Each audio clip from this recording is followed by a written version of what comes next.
test my audio over here. And I still don't see you. It'll take a second. Okay. It's up though. I can see it. Oh. Not coming back to me. On the YouTube? Oh, back to me. No. I see. Yeah. Oh, that thing. Ta-da! There it is.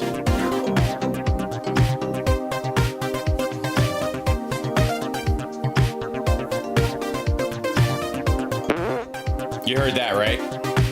I did. How about that? I heard that too. Very proud of you. Hi, Chicago. Oh, yes. You guys hear us? We hear you just fine. And I hear you back. Excellent. Look at that. I'm telling you straight. It's my way or the highway. So anybody wants to walk, do it now. Groovy. I am a HAL 9000 computer. Well, it's a well-known fact, Sonny Jim, that there's a secret society of the 5 wealthiest people in the world, known as the Pentaveret, who run everything in the world, including the newspapers, and meet tri-annually at a secret country mansion in Colorado known as the Meadows.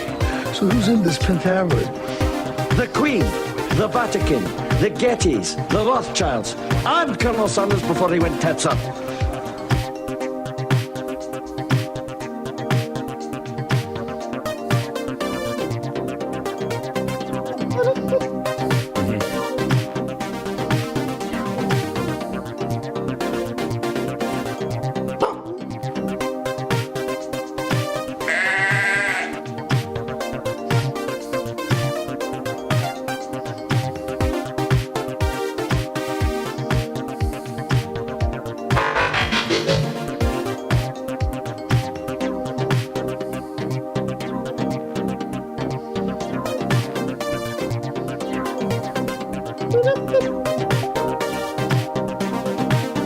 You guys got 60 seconds. Excellent. Well, then I'll bring Johnny and I in. Because I can roll like that. Roll like that. 3, 2, 1, and here we are. Look at that. Oh, I'm so excited. Ladies and gentlemen, it's Johnny Million. No, that's not the right sound effect. It's Johnny Million. I think that's probably appropriate. That's a little closer, actually. And I'm Hal Sparks. There you go. I'm testing out my system. I got up early this morning, and I was. Thank you. I had welcome to the show. By the way, this is Hal Sparks' radio program, Megaworldwide. We're about to get started. Chat room, share the show, like, subscribe, etc., etc., etc. Give me 1 minute. Oh, I forgot one thing I've got to do. Ladies and gentlemen, can I please have your attention? And I need all of you to stop what you're doing and listen. Now, live from Chicago, the Hal Sparks radio program Mega Worldwide. I have come here to chew bubblegum and kick ass. Hal Sparks, actor, comedian, and multimedia personality. And I'm all out of bubblegum. Hal Sparks. All right, let's do this. Oh my goodness, ladies and gentlemen! I couldn't be more excited to see my dear friend Johnny Million. What was that? Is that? That was me saying hi. Okay, it sounded very robotic. I was like, oh, he's testing out a new thingam or something. I don't know. No, whatever. my tests sound like this. That's a good one. Yeah, mine all sound like this.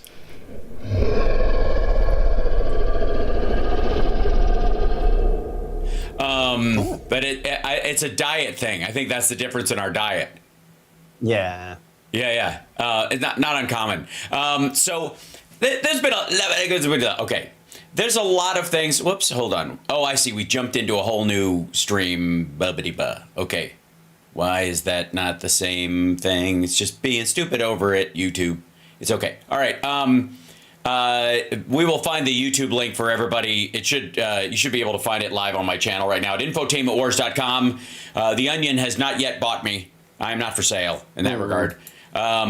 There's a whole lot to talk about, not the least of which I think obviously what everybody is jumping on, and rightly so, is the addition of, or the suggestion or the possibility of people like Matt Gaetz and Pete Hegseth in charge of things that are important. Now, with Pete Hegseth, I think that's a serious option on behalf of that. I think Trump thinks that's a serious option. I think he's legitimately putting that moron into a position of power because of his sycophantic view of how he wants the government to run, that it should be loyalists. I mean, he is basically forming his Kim Jong-un military with the addition of Pete Hegseth. That is, it's clear that he thinks that's a good thing and that he wants it to happen. I debate whether or not the Matt Gaetz thing is real simply because it's so loaded and so diluted, and the reaction to it was swift and powerful. Now, is there a chance the Republicans will fold back on themselves? Sure, but allowing Matt Gaetz in there will be an attack on the so-called rhinos that they'll be more under attack than liberals. As much as I suppose we expect Matt Gaetz will go after, I don't know, Nancy Pelosi or something for stock trades and that kind of stuff, which they've been toying around with doing.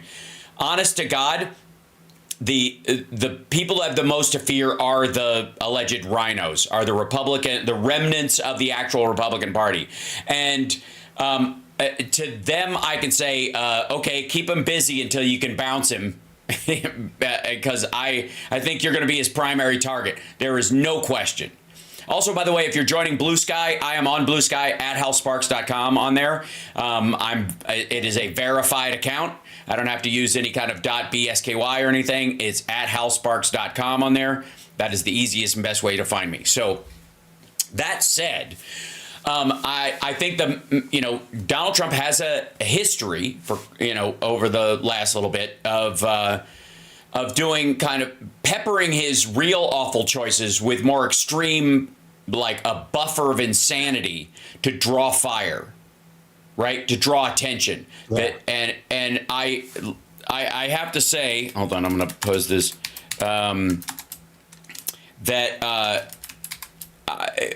is there a chance they could try and get him through? Sure. I mean, anything is possible. And I would like to say to everyone from Uncommitted to the Genocide Joe folks, to anybody who thought this was that Trump was either a legitimate option or he was actually, I guess, that both were bad and he was the lesser of two evils, or you just couldn't get up off your couch. This is on you.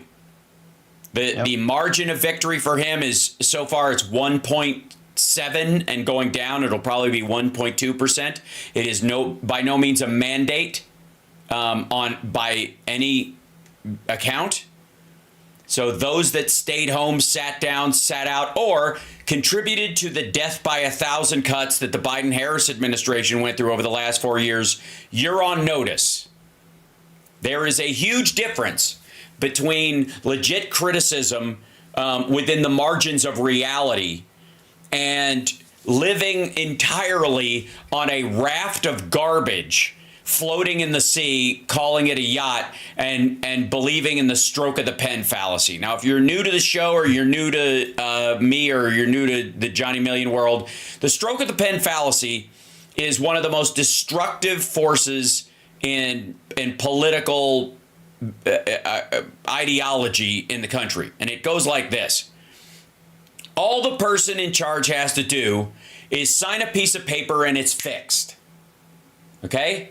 That's that belief system. You see it on our side. The TYT crowd, all that crowd, it's all, if we don't get everything, nobody gets anything, because you can have everything so fast. All the stuff that Donald Trump says about everything's going to happen quickly and easily and beautifully and boldly and soundly, all that's garbage.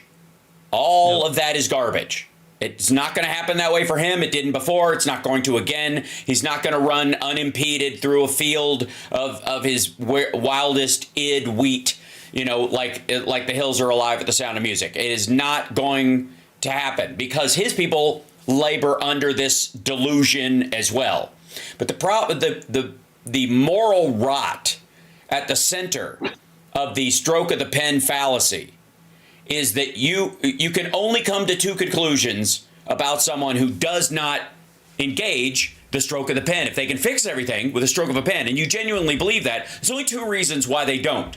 Either they are stupid, and you're the smart person who will tell them. This is the one that Trump sells to everybody until he gets in, and then when they ask him about it, it's somebody else's fault. They are either dumb, they don't know what they can't do, and they only need me to yell at them loud enough, and they'll know. And then the second one is they're evil. They could fix this easily. Right. And the fact that they aren't means that they want whatever the awful is that we're all fighting against. Those are the only two conclusions you can come to if you live under the stroke of the pen fallacy. And for all they always win and we always lose folks. We have the ACA, we have the infrastructure bill, we have the CHIPS Act, we have the Lilly Ledbetter Act. We have genuine pieces of legislation that are Gordian knot for Republicans to undo and get rid of, and they will try. They will try their level best. But even the Department of Education, they will need bipartisan support to eliminate a department. They'll try to choke it to death. They'll try to limit it, but they will not be able to just erase it because he's going to get rid of it.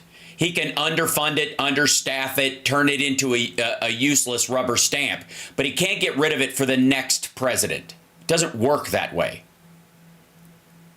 right? So this idea that he will now he will be on the downside of this belief. He will be on the downside of this myth of the stroke of the pen fallacy. And one of the things we can do between now and the midterms and now and the next election, and yes, there will be elections. Stop it. There will be elections. He will try. Believe me, he will. No, he will try everything he can to undermine them, suppress all that kind of stuff. But they will exist, and there, he will not have Putin-like powers by the time that comes around, if he even survives. It will be a whole new world. You're in the talking next literal 2 years. Survival. Literally, he is not a well person. Yeah, not political survival. No, I'm talking about old man brain rot, which is clearly happening and has accelerated. And I'm going to adopt as my nickname once I get over 60 years old. Old man brain rot.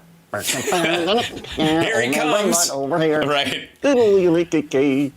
What is going to do? So this is they're going to be serious challenges. I am not downplaying them, and they will do everything they can to undermine every aspect of the government they can. But there are limitations on what they can do, and even with the help of the Supreme Court and the House and the Senate, because it requires, and this is key, it would require what he wants to do. It would require the House and the Senate and the Supreme Court to give the power that they have permanently to the executive branch. It is and that is not going to happen for the same reason that the filibuster never goes away. And now, by the way, I would like to say to all my friends who are like, we need to nuke the filibuster, boy, are you guys going to be glad it's still there. The filibuster is a necessary evil, kids, and it should always stay as difficult to deal with and annoying, and as much as has been misused over the years, absolutely. Without it right now, and Thune maintained it, by the way. Thune is the new Senate Majority Leader of the Republicans. The maggots are pissed about this. They're very angry.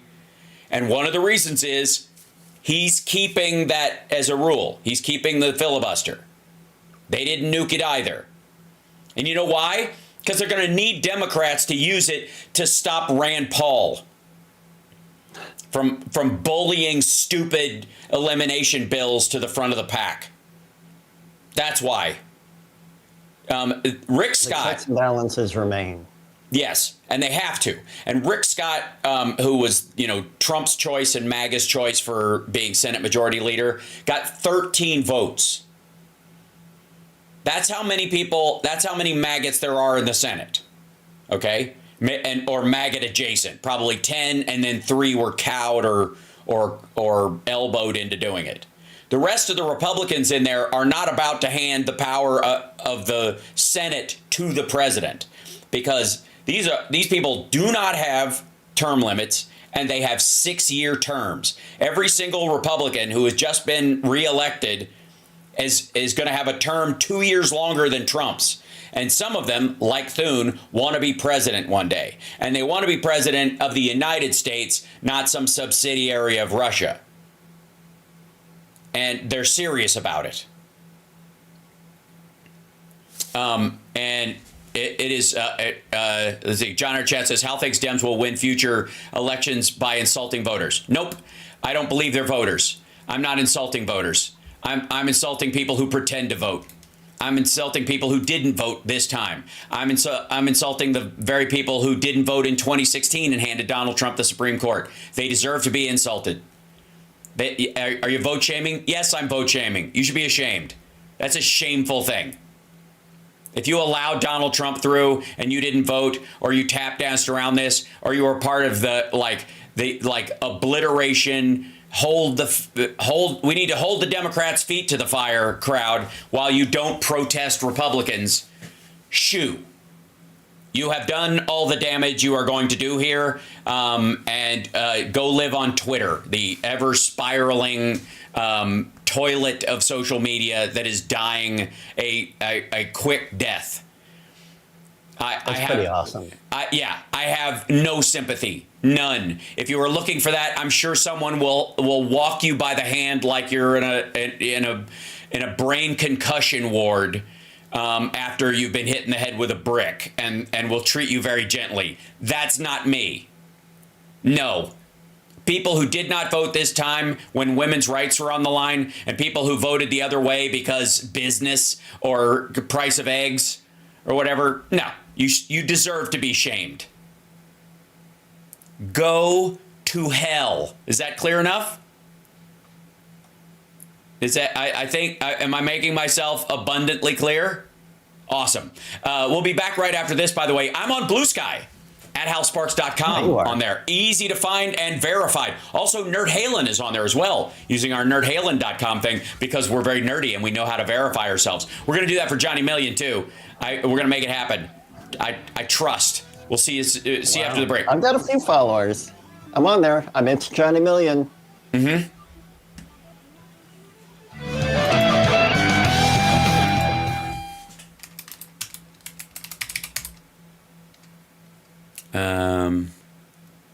There he is.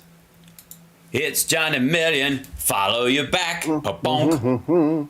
Thanks, man. Just did it. And I will, let's see, concoct this. Look. It's Johnny Million. It's me. 40 seconds. Thank you.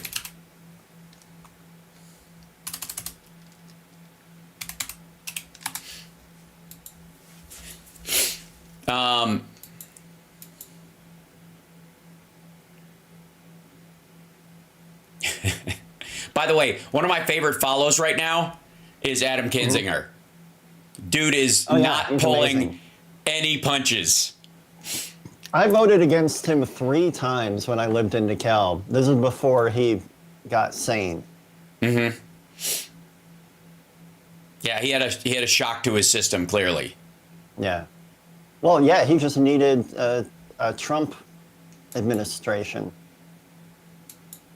Mm-hmm. Welcome back to the Hal Sparks radio program, Mega Worldwide.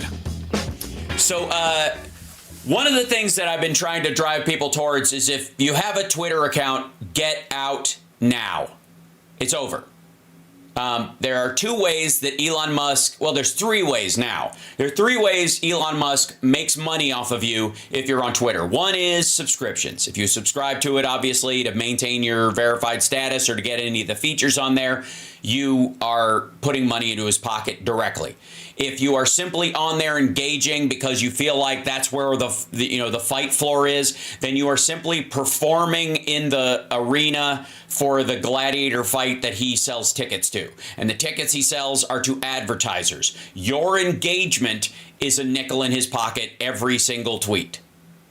Every time you start an engagement or continue an engagement, you are shoring up the primary use of social media as a revenue stream in terms of advertising, okay? That's how he makes money. That's how all sites make money, primarily beyond any other subscriptions or money you pay to use the service, okay? Specifically, it is any interaction, you yelling at someone, them yelling back at you, whatever. It doesn't even have to be good or positive or healthy or any of that. It is simply real eyeballs, and he can prove that even real eyeballs fighting bots is a saleable entity to him. He can go to advertisers and say, I got all these people on here. I've got my bots fighting them. They will be there all day, every day, heightened emotion.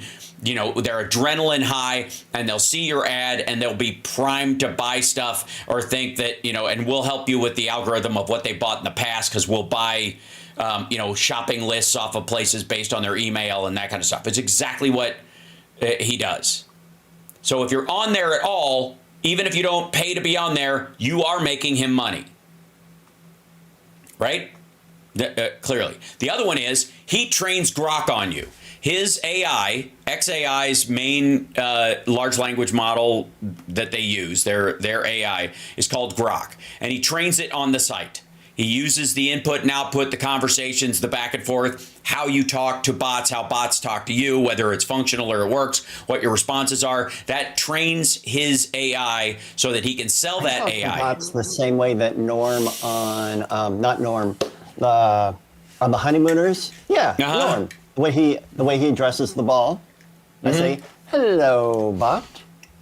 Oh, yes, right. Hello, bot. This is, it is crucial that everybody leave. And the most Twitter-like is Blue Sky. Threads has a big audience largely because the verification process is much like Instagram because it's linked to Facebook, but it's no different, and it's just not got as many of the features. Basically, Blue Sky is going to clunky, but it's been a good option up until now. Blue Sky, to me, came out of nowhere. Like, it was invite only. I couldn't get on it. And then when you promoted it, all of a sudden I'm like, well, this looks just like Twitter. It is. Well, it's Jack Dorsey built it to be another version of Twitter, except, and this is the crucial part, and this gets us into Donald Trump's era of huge government, because all the small government conservatives, you can go back into your cave and hide away. Your era is over. Welcome to the era of gigantic government, brought to you by Donald Trump. Big, shiny government marching in the streets, showing you that they are always there, micromanaging your life. No detail of your life is too small for the interference by the Trump administration, especially if you're a woman, but it doesn't matter. It will be everything and everywhere, because they will be setting up rules to make sure that, like what I would call a crab bucket rule, which is they're out of the bucket, and then if you try to get out of the bucket, they shake the bucket so that you fall back down. Like the idea that crabs in a bucket will try to crawl over each other, and if you shake the bucket, they all fall back down inside. Nobody can actually get out. Mm-hmm. That's going to be the methodology economically for the Trump administration. Farcical tips of the hat to some sort of middle class that they are actively killing. But in terms of, that's government. That will be stuff we all have to work on from a local, state, and federal level through elections and other stuff. Twitter is not a place. Twitter is a piece of software we have anthropomorphized. Twitter is not it does not exist anywhere but in a cloud of computers. It is not the town square it never was, and it never will be. And it was, you know, Dorsey and those guys, when they first started it, I think they basically created a copycat site of Facebook status updates. People liked Facebook status updates, but there was all this stuff about, at the time, if you'll recall, Facebook owns your pictures and all this stuff, so they could keep all this stuff. And this is back and forth about, if I post something on YouTube or on Facebook, rather, do I own it or do they own it? Remember that whole back and forth? And it became a bone of contention. Eventually, in the terms of service, it was like, you own your stuff, but as long as it's there, they can use it, you know, in a minimal use level. They can't use it for ads. They can just use it maybe in showing, you know, how good and how much people like Facebook, right, internally. But they can't put your face on a billboard and take your pictures and use them, which was the key change. Okay, so during that disgruntled period, Dorsey and some of his other guys were like, why don't we just start a site that's 140 characters and it is just status updates. At that point, it didn't have pictures, it didn't have GIFs, it didn't have any of this stuff. You could just do a couple of lines, and the limited text made it more kind of a visceral response and a lot more conversational. It was like, I called it texting at arm's length. Anybody you didn't want to give your phone number to, you could kind of text with them on this site and discuss news stories and that kind of stuff. But if they turn out to be a wacko, you don't have to change your phone number. There was a tremendous value in that. And all these pop-up adjuncts happened that were similar to it. Snapchat and others, which was basically the same thing, except it disappears. And you could have short video and short images, so it vanishes after 24 hours. And that way, you know, the internet is forever crowd, you know, wouldn't get to own you. Somebody couldn't trick you into giving information, and it was posted up there, and then they could keep referencing it forever without you actively having to take it down, right? Yeah, people took screenshots to work around that. And that's why Snap didn't quite work in that model for very long. And you had other things like WhatsApp and Telegram and other stuff, which were basically encrypted ones that you have to subscribe to, and you can kick people out. It was like, these things have super block features. Okay, these are the things that where you can, because people have to subscribe to get in there, you just cut off their subscription. They can't get access to any of your stuff. It's like when Instagram made some, you could make some channels private. You could make your Instagram invite only. That all popped up around the same time. Okay, so when Dorsey left, when Elon Musk bought Twitter, Dorsey went over and started working with, as you know, and again, Threads is built on this in some ways as well, what's called the Mastodon architecture, which is a decentralized social media, meaning that you're not on Blue Sky, your stuff is on a server at the address that you've assigned. It's your stuff, and if Blue Sky ever went away and another Mastodon-based site popped up, you could just migrate your stuff there instantly, and your address could stay the same. If you're not, you know, you could change your Blue Sky address to, you know, Dark Sky, and it would just move all your stuff there. But you own it. It's yours. It never was theirs. It never will be theirs. This is the architecture that's based on. As a matter of fact, Truth Social was stolen from that architecture. Yep. That's why it's called Truth Social, because it was a Mastodon server, truth.social. They were going to do Trump.social, but somebody already took it. Okay? Blue Sky's built on that architecture, and it is sort of the roost, the roost where it sits, right? For using a sort of, I guess, bird-like reference, it just, you know, it sits on that thing, but it's not the roost itself. So it's a very, once you move to Blue Sky, you not only move away from Twitter, where one person has corralled you into a shoot and is taking advantage of the fact that you are putting all this attention and work into this site that they own free and clear. It is a privately owned site. Twitter is not even traded on the NASDAQ or anything like that. It is privately owned. You are in private territory, and they can set whatever rules they want. To a Mastodon architecture-based one, like Threads, like Blue Sky, where you own your stuff and you can move it around all you want, or remove it entirely. That is I don't think people recognize the giant leap that's a difference between, even though Blue Sky looks very familiar, looks like Twitter or X right now, but it wholly is not. Okay, so one of the other reasons, if you believe that if you're anti-corporate greed and not feeding the oligarchs, don't set foot on Twitter ever again. Don't take posts and share them. Don't add them to your site. Avoid it entirely, because even that interaction drives people to go over there like, I have to go look at this stuff and bring it to these other social medias. No, they don't. If it didn't exist, the news will find you another way. Period. So, and there are a bunch of people who never had Twitter, and they're doing just fine. As a matter of fact, they might be healthier than the rest of us. So we got to take a break. When we come back, I hope that clarifies for everybody. It's crucial. Okay, we'll be back right after this. It's the Hal Sparks Radio program, Mega Worldwide.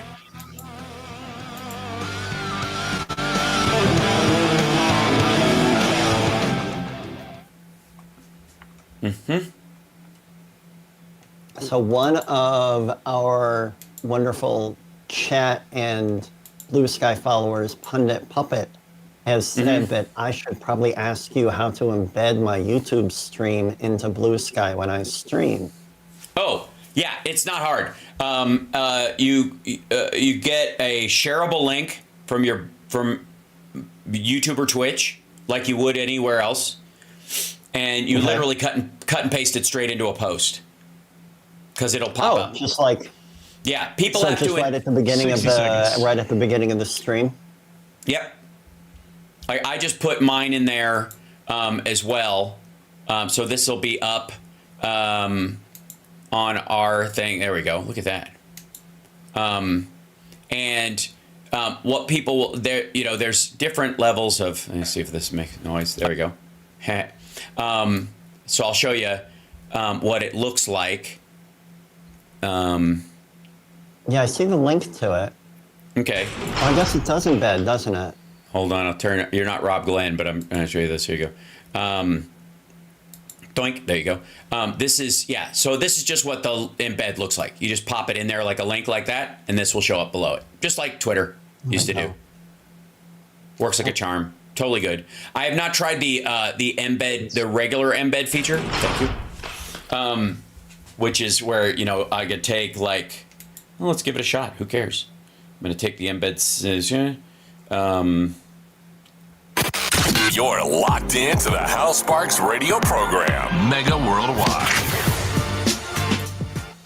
Now, again, many of these things that are happening, if I may, in regard to the Trump administration suggesting the Pete Hegseths of the world, or the Matt Gaetz especially, who's a complete scumbag, and that report is coming out by hook or by crook. Yeah, it's coming out. If anything, we're seeing the Streisand effect in full force, because if you try to hide it, people desperately want to see it now. And watching the Trump campaign and transition team, Mike Johnson and all these folks tap dancing around whether or not they're going to release it, or that it shouldn't be shown because it wasn't released, even though it was about to be released, and he resigned so it wouldn't. But he wants another position in government. One of the reasons why, by the way, that when they have one of these things, they use the ethics committee to chase bad people out of Congress. That's part of the idea. Is that, we can't put you in jail because that's beyond our capabilities, legally speaking, right? However, we can, let's see, paste, does that work? No. I'm trying a paste on this and see if it actually shows. I don't think so. I was trying to do a full embed in a post on Blue Sky. That'll be ugly. Okay, never mind. Worth a shot. Right. Because I would do it, but it'll just show like login code stuff. It won't show up as the actual video. So no. And also, I have to confess, I do have two identities on Blue Sky. And I had this on Twitter as well. There's It's Johnny Million, which is music and politics and all the sparkler stuff. And then there's Johnny Million loves the Orioles. It's in like 100% baseball. So like if you want to follow me, but you don't want like 80 blue sky posts during an Orioles game, don't follow that one. Right. Well, I have... It'll just be me like typing out, God damn it. Or how is that a strike? Yeah. See, and you did it again, didn't you? You can't say that on the air, Johnny. You did it again. I did it again. Jeez and crow. I'm so sorry, Devin. That's okay. It's all right. So I have... Come on. He caught it. Come on, we need Boston Brian to make me feel good. Yeah, right. Well, he'll be in second.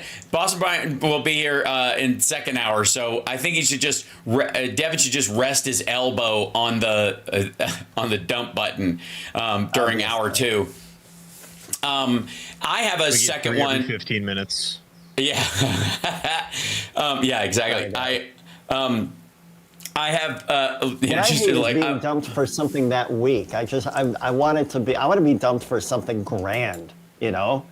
Like an FBFFF, you know? I want it to be big. Right. Well, I have the next 5 minutes. I have an AI persona on there as well that I'm building. So that's just for AI and robotics news over the next year, before everyone's job goes away. Because, oh my God, the list of jobs that will be replaced by AI, if you looked in January, was probably like peripheral paralegals, data analysts, that kind of stuff. Data entry clerks, that kind of stuff. Now they're adding everybody from assembly line workers, gone. Almost all of them. I want to say there are like 8 people working on the line at the Tesla factory in California. 8 human beings. And the Optimus bot that he's been creating is specifically for the job of replacing those 8 people. So when, and this again goes to this whole idea, Donald Trump's going to get in a trade war with Mexico so that we can bring completely automated car factories back to Michigan where no one has a job. And again, there's no sidestepping that. That's what's going to happen, right? That we need to prepare for that as a nation, economically, morally, and socially. As far as the meaning that people will lose when these jobs start to vanish forever. This is a real thing, and the Trump administration is not only totally incapable of understanding or dealing with it. They are completely uninterested or deluded into thinking that they can magically, through sheer will, change the path of the trajectory of the economy and technology. That's not going to happen. If anything, the irony is, Elon Musk's DOGE that he and Vivek Ramaswamy are supposedly going to work on, besides... it's fake. It's not a thing. It's also not a department. Let's start there. A department has to be... What I mean. They're just going to come up with really bad ideas and put that on their letterhead? Yeah. Well, the problem is they can't even have letterhead because a department is a real thing. It has to be justified by Congress and budgeted for. It has to get money. And if their whole thing is they're going to get rid of money, it's just, it's like people handing out business cards saying they're a producer or a filmmaker when they've never done anything, right? They just, well, I don't know. What do you know? Maybe I am a producer. Who's to say, right? That's the same thing. They can put whatever they want on their letterhead. It's not true. But the idea of the DOGE being Department of Government Efficiency, it's not a department. It's a committee. So it's COG, I suppose, or COGE at best, right? But the reality is even as a committee, it can make recommendations, which is fine, but none of it's going to be anywhere outside of the administrative ability of any president to direct funds in the periphery around programs where the discretionary funds have been given to the administration to mess around with. There is always in every bill, because emergencies prop up, and presidents have a perceived mandate from their voters or from the voters at large because they get in there. So Congress and the Senate both throw them a bone. They give them a little bit of play money around the edges so that if they want to prioritize something, they have money to do it. And that's how they get the president's signature. Part of, there's this, people talk about pork and all this stuff bouncing back and forth from the Senate to the House, right? Loading up bills with money that they need for their district and all that kind of stuff. There is a similar thing that happens in the White House. If you want the president to sign it or agree to sign it, or you want to be able to pitch the idea that once it passes, they will sign it, is that you've got to give them some room to prioritize some of their stuff because they've got voters to impress too, and they have a larger voter block to impress than you do. So there's this big wiggle room of money that they add to things so that you can both prepare for emergencies and you can throw your own voters a bone, supposedly, or simply by prioritizing the things you ran on, which is there's nothing particularly wrong with that in theory. But the problem with the Department of Government Efficiency is that they've got very little money to shuffle around. None of the money that we're talking about is a big enough amount of money where you could move it someplace else and solve a bigger problem on the cheap, right? You just can't. It's not. If they could solve that problem with that amount of money, they'd have done it a long time ago. It's a much bigger problem. So whatever it is, whether it's creating more VA hospitals or any of that kind of stuff, like larger movements or even mental health institutions. So I don't know if you know this, Johnny Million, but apparently Donald Trump's big idea for dealing with the homeless is big tent camps in the middle of nowhere, which will essentially be like lawless. Like Hoovervilles? Yeah, basically. He's pitching Hoovervilles. Yeah. And weren't Hoovervilles just a mistake? Yes. Like they developed by accident, and he's just going to lead with the terrible result? Right. But the issue is their Hoovervilles at least were building shacks, like these kind of frontier housing, you know what I mean? Like, and you would order them out of the Sears catalog. You used to be able to order prefab, like Midwestern homes, like almost like these IKEA-like houses back in in that era. And you could build these just sheds essentially that you would live in, like four members of the same family would live in a shed in the middle of a field in Kansas, that kind of thing. And so. But you could buy these houses and put them together, and you'd barn raise them. The walls would come assembled, they'd be in two pieces, and you nail them together, and then you put them up, right? That's coming back, I guess, although it'll be tents, essentially. So you can have the illusion of it being temporary.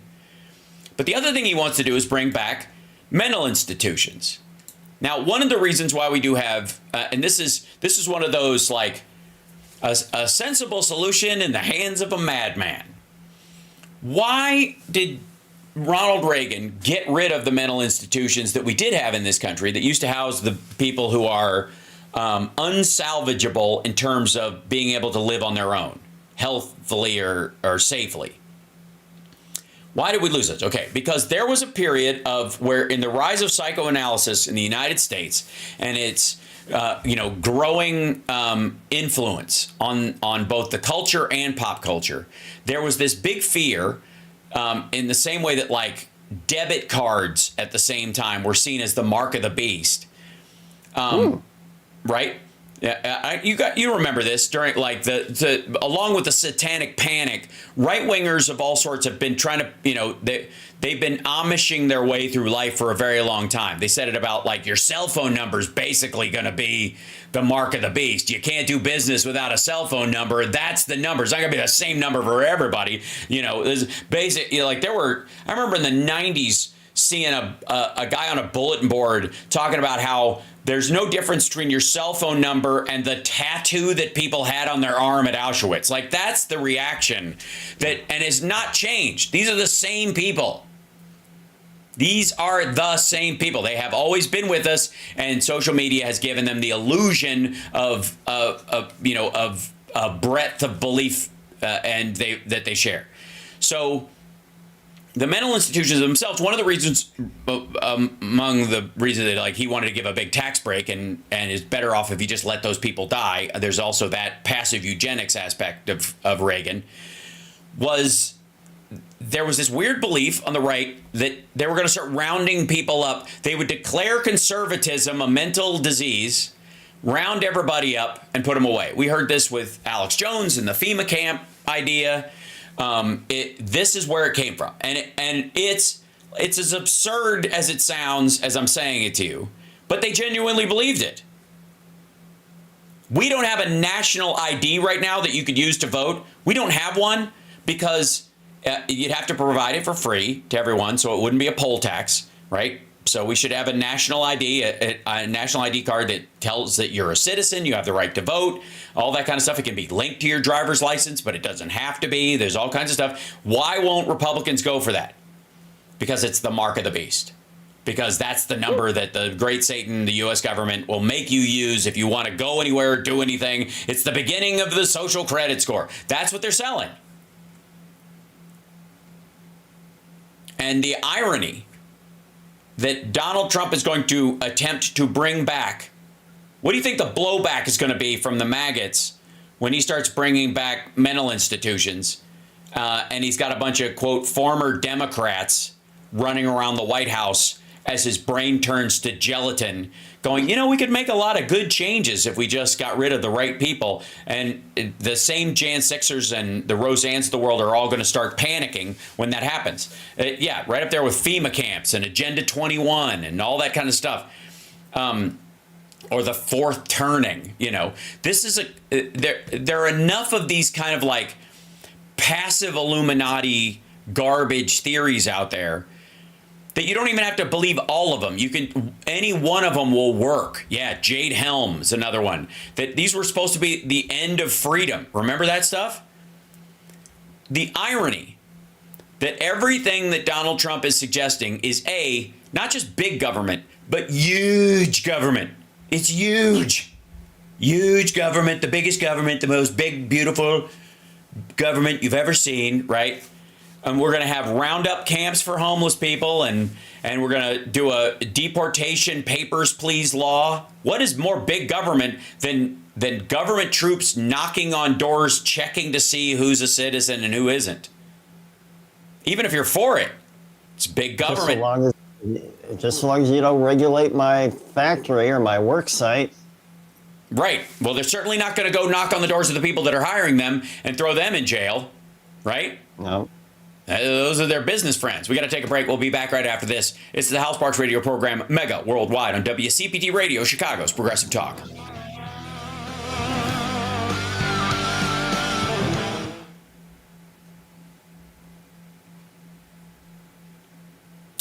I would argue that, Johnny Million, that when you say goddamn, you're not swearing, you're calling for help. Absolutely. God damn these glasses. I damn thee. I damn thee. Right. I think maggots will be fine that with that just happening as long as it targets the people they don't like. Well, the problem is there aren't enough of those people, Slayer Chick. I completely agree. That's who they think is going to be impacted. I mean, Tom Homan is walking around, and bless his heart, he has, you know, he was telling a story. This is what happens when, you know, even the road to hell paved with good intentions, or, you know, this guy is a bleeding heart conservative. And but his solutions that he comes to, because of how dough-headed he is all these people are being sexually assaulted and murdered on their way to the border. So the best thing we can do is kick them out. He literally told the story of, like, I talked to this 9-year-old girl who'd been sexually assaulted by cartels and stuff in the United States, and he goes, and it breaks your heart, blah blah blah. I'm like, yeah, and your solution, kick her out. You think her life gets better if she just stays in cartel land? What are you talking about? How does that make, thank you, how does that make any sense at all?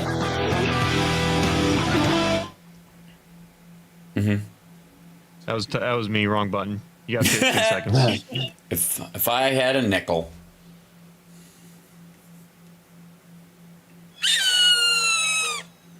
Sorry. Was that a kitty cat? No, that was a bird of prey. This is the cat. Meow. That sounds like a person doing a cat. Sounds like a person saying meow. Yeah. Welcome back to the Hal Sparks radio program, Mega Worldwide. And to all the trolls that are attempting to join Blue Sky and who are following me today, and there's a lot of overlap in that. First of all, welcome. I'm glad you're here because you do for my traffic what I don't want you to do for Elon Musk's traffic. So come on over. That said, every time somebody trolls you on Blue Sky or even Threads or even Instagram or whatever, that is interaction money that is not going in Elon Musk's pocket. And it's so much easier to block people on Blue Sky. It's glorious. The tools available are spectacular, and they are specific, and they are direct. That is simply, they cannot see your stuff. They can't top tweet your stuff. They can't, I suppose they can screenshot, but that's not interaction. Therefore, it does not register as such. It is simply them posting a picture. That's all the algorithm sees. It doesn't even see what the content of the picture is, and if it kind of knows you can't respond. So to all the trolls and those folks, that are in here, welcome. You have no power here. Go away. The other thing, I suppose, is that any action you do outside of X does not benefit Elon Musk. So you're doing us all a favor. Anytime you move to another site and spout your garbage, whatever. We'll shrug it off anyways. And Elon Musk doesn't make money off of it. It's a win-win. It's what I would call a win-meh. It's a win-meh. Meh. Win-meh. Right. Meh. So fear not in regard to that. Everybody's like, I think even Tara Dublin was talking earlier this week when she was on my show about how, what happens when the abuse comes over there. You block them, and that abuse, if it happened on Twitter and you interacted with it there, is putting money in his pocket. As awful as it is, you telling them to shut up or reposting stuff or getting into a fight with them helps Elon Musk, pays for him. And right now, X is the only business that Elon Musk has that is not kept afloat by government money. He and Donald Trump are one. They are the exact same people. If it wasn't for tax breaks and every possible bit of bureaucratic shoring up in both the New York real estate system and the national interstate, commerce department protecting real estate. If it wasn't for that stuff, Trump's entire empire would have collapsed in the 90s for good. And don't get me started on if our money laundering rules were tighter. And by the way, they aren't going away. As crypto grows, and believe me, Don Jr. and all these idiots around Trump, including Barron, think that crypto is the future of money, and this is a decentralized way of getting out from under the thumb of the U.S. government. They all talk like this, even though they supposedly love America. Blah blah blah blah blah. Gibberish, nonsense. The more crypto grows, the more terrorists, human traffickers, and drug traders, have access to ways to move their money around. That is what it's for. And EO's right. Bitcoin will reach 100K before it collapses again. My only hope is that it keeps teeing up until it wipes these idiots out. And again, part of the reason why money is going back into crypto is because they do not believe, people who use it do not believe it will be policed under the Trump administration. That gun runners and drug traffickers and human traffickers and people simply engaged in money laundering just believe that the Trump administration will leave it alone. And so they effectively are decriminalizing money laundering, and that's the source. So everybody runs back to it. That's why. Right? That's just the reality of it. The issue that they have is that the longer they stay on it, all of those industries are going to continue to grow. And if Trump is running on, declaring war on the cartels, or if he wants to stop a terrorist attack before it happens in the United States, believe me, whatever the next major terrorist act in the world that happens, the money that paid for it will come through crypto. That's what's going to happen. I mean, I'm telling you. Wherever it happens, even the ones that are happening now, that's how the money is traveling. It is using crypto specifically. And by the way, you can't buy or sell anything with crypto directly. It's just a hinge point. It's the pipe at the bank where you put it in one side and it goes to the other side. It still needs to be U.S. currency on either side of it. But it is the transit point for crypto. For criminal exchanges, right?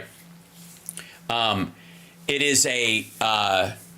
is materially a joke. And you know what my favorite thing about crypto is, Johnny Million? My favorite thing about it, beside it being an entire sector of the economy based on the greater sucker theory, which is, I know this was expensive, but there's a dumber person than me out there that will buy it for more, even though it has no inherent worth, is that it's the same people that were telling me to buy gold because it's real money. It's the exact same people. I gotta say, is anybody? I mean, I suppose there are nation states that are doing it, but is anybody out there transferring gold into crypto and back again? Because that seems to be like the Ayn Randian, monetary system of the future that they're all hoping for. But they're the same people. They are the same people. They are also the same people who've been telling us how weak the dollar is, even though it's worth $1.03 right now. The dollar is worth more than $1 right now. The stuff that we're buying with it is more expensive because of a myriad of issues, and everybody will jump straight into corporate greed, but eggs went up because of avian flu and the culling of millions of chickens and the time it took to get back to a productive level, and the restaurants and chains that jump to the front that need those eggs more than the average person does, and they bought them in bulk or bought their way to the front of the line. The same thing that's happening with like NVIDIA chips and the like. That's how it works. That supply and demand. That's a large part of it. And the shortening of supply chains, very important. And also, ladies and gentlemen, get used to the idea that prices are going to go up and stay up for quite some time in certain areas, because we are now paying an anti-slavery tax.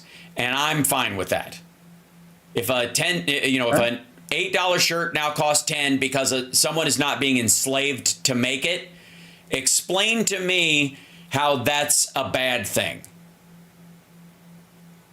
I'm sure someone will try, but I would say that person is morally bankrupt. We got to take a break. When we come back, Boston Brian's going to be joining us, and we'll really see if we can stay swear-free.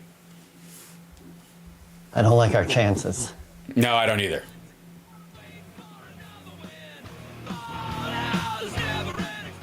I need a like a swear beep sound effect that I can just throw in there. Mm-hmm.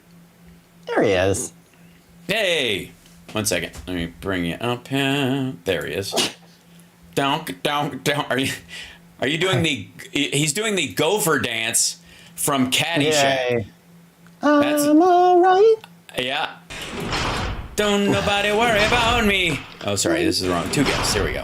Doink. Hang on a there we second. go. I'll be right I back. got you. Oh, all right. Johnny, you heathen. You're going to have to be on Yes. Sirius XM and Sirius XM only if you keep allowing this heathen Johnny Million to keep swearing on I air. know. It's just terrible. Who does that? Oh, you're not one to talk, young man. I caught last week's show. Oh, man. Yeah. That was a rough one. I'm living in shame and ignominy. The Boston is contagious. It is. Well, I also think that, like, everybody gets a pass this week, right? Because, good Lord. It's just funny that, like, literally, I was just commending you on my show after so many years of being able to, like, switch it on and off from the live stream to the radio show and being so great at it. And it's just like, since then, everything's fallen apart. Well, and, you know, again, what are we dealing with here? Oh, sorry, hold on. I got to put you in. Hi, guys. Where is this? Yeah, there it is. Paste. Okay. See if that pops in there. There he is. And then Johnny Million will be in the other one. So gotta grab this whenever he comes back. Please posting your clip next week. Oh, nice. Can't Stop Lions on Blue Sky now. Yay! Let's go. That place is blowing up. Yep. You know, a bunch of people were talking about how. Oh, there he is. Okay, you're already in there. All right. I was like, where did Johnny? And he's all blurry, and now he's not blurry anymore. I'm back. Not blurry anymore. You're not blurry anymore. Okay, hold on. I'm gonna shrink this down a little bit, and then move this over here a little bit, and then I gotta move this thing and Control in. Doink. There we go. All right, now we're good. I'm giving everybody a pass on Freak Out. Just saying. These days. I saw. Do you know that comedian Dana Gould? Yeah, of course. He had an amazing bit on Robert F. Kennedy. He's like, you know, no one said it better than RFK Jr. when he said, "Oh no." He's like, I'm going to be taking medical advice from a frog for the next 4 years. Yeah. A former heroin addict, by the way. Fluoride, that's the problem. People have too many teeth. Hey, man, guess who drinks tap water? Which states? Yeah.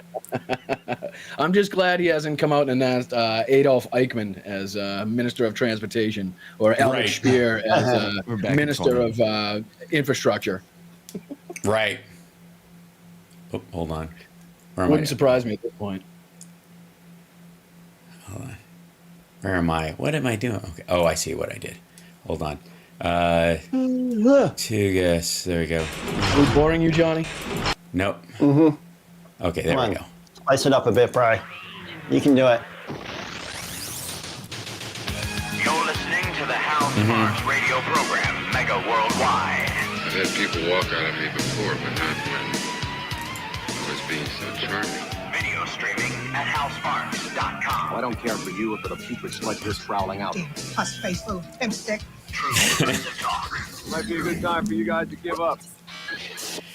Welcome to the show, everybody. All right, I would just like to warn Devin to probably he should probably just have his elbow on the dump button, and because joining us right now, yeah, no, you gotta worry about these two. I'm good, brother. I'm good. Worry about these two. Oh yeah.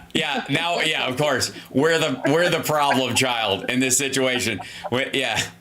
You sir are contagious in your foulness, this is so one of the things you've moved over to Blue Sky and you're doing quite well. Let's just say I already have outpaced and outgrown my 16-year Twitter account. I now have roughly 24,000 followers on Blue Sky, and at my highest I was at 22.5 on after 16 years of Twitter compared to 8 or 9 days on Blue Sky. So thank you to everybody that has made the switch. that has that has followed me, that has created starter packs. Hal, you've sent a lot of people my way. I appreciate it. They're actually coming out and letting me know, okay, Hal sent me this way, and I appreciate you for that. And yeah, I think it's going to be great. I mean, it's only a matter of time. I've posted a few salacious characters on there that I've found to make sure that people were aware that they are on there and that you can block them. And I still have to figure out how to do the whole semi-verification process type thing, but I'm sure there's a time and a place for that. But yeah, it's blown up. A lot of people are saying that I think it was maybe Brett Meiselas that said for the first time since this whole thing became a thing, Twitter kind of seemed like a dead space, and that everything was kicking off on Blue Sky. Like you wanted to go to Blue Sky for your news and information, as opposed to you have to start something there, but you still get your news and information from Twitter type of thing. That's right. Now, the biggest thing that I think we should really focus on, and again, it's going to take. People are like, we need to fight for fight and fight for stuff and fight. And then you're like, hey, don't go on Twitter. Just get your news from regular websites and then don't repost. This stinks. It's like you give them 1,000 paper cuts. But that can we go just up to that point? I didn't know fighting meant leaving Twitter. Yes, it does. That's part of the fight. Code. Can I go back inside? That's exactly right. Yeah, and I gotta say, I have no specific tie to Twitter. So per se, as no names, but some of the people that we're familiar with and around, kind of have a lot of ties to Twitter. Have spent a great deal of time building up a following that they care about and that are meaningful to them. And it's, a lot of people tend to get a lot of their news and everything they talk about and react to comes from Twitter. Right, and that when that's not the real world, I like to call it, and then the problem. I'm calling out everything that's on Twitter. So why aren't we winning? When it's a lot of people in the real world aren't talking about what's being talked about on Twitter. You know what I mean? And, so I have the way it's being talked about on Twitter. Tied to that, right. I've given myself to my birthday, Hal. So my birthday is the 25th. I only have anything going on there really because of a lot of the Ukrainian channels that I follow. Seemingly are a little hesitant to make the move, or they want to put their foot down and say they're not getting pushed off of any platform because of anything, and they're making them stay there. So I'd like to kind of wait it out to see if we could get some of them to coerce some of them to come over. But I think once they see 3 or 4 million people have joined or something like that, then they'll see the benefit to it. But as far as streaming, I don't know how that goes. I don't think that would be. I don't know if that's beneficial. I mean, no engagement or anything, but to just stream to the platform doesn't really seem beneficial anymore. So I think my birthday is just.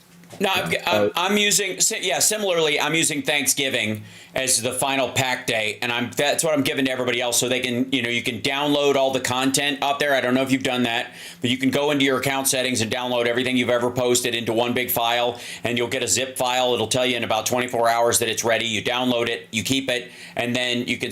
I'm using delete tweet to erase all my stuff, and then I'm deleting the account entirely. That's just. How it works, and I'll continue to stream to the site until then. Basically, as somebody just yelling "get off." That's it's almost my main cause right now, because again, every interaction you have on there puts a penny in his pocket, every single one, and he turns it into a nickel. That's how that works. And it's got to end. And for all the people who are saying we need to fight and do something, that's one of the things you can actually do. You can actually do. Vixen on Blue in our chat room is making a really good point. Hal Sparks, could you and Boston Brian make a starter pack to reliable Ukraine news? Yes. You and I could both do that. I will, no question. We'll powwow about that later on today, if you would, Brian. It's a great idea. Great idea. There's already a couple of the NAFO ones, which is sort of the pro-NATO, which is very pro-Ukraine ones on there. There's a feed on there about that stuff that you can subscribe to. There's also a bunch of really good ones that are for who to block. There's a couple that you can look around, or people will post them on the regular, of people who are just like, this is a constantly updated list of maggot trolls that are not worth your time, or bots that are trying to eat up feed time, and you can just block them immediately. The interesting thing is, and this is kind of, like we have a tendency to anthropomorphize technology. It's just how we work as human beings. And we have done it more with Twitter than any other site.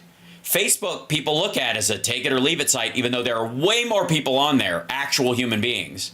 And they have way more resilience against bots and fake accounts. They have more in place to do that. And that's why they have huge ad rev compared to Twitter. Twitter's ad rev, one of the reasons why it's so terrible is because of the number of bots versus real people is completely out of whack. And as people continue to leave, it's going to be 100% bots. It's going to be absurd. People got wrapped up in that, like, this is the whole public square, we have a right to it type of mentality and talking point, I think. Yep. It's by no means is it a real thing. And it's not the public square because it's owned by a billionaire. You know what my favorite new stupid word is? Counter elite. The United States is brand new oligarch.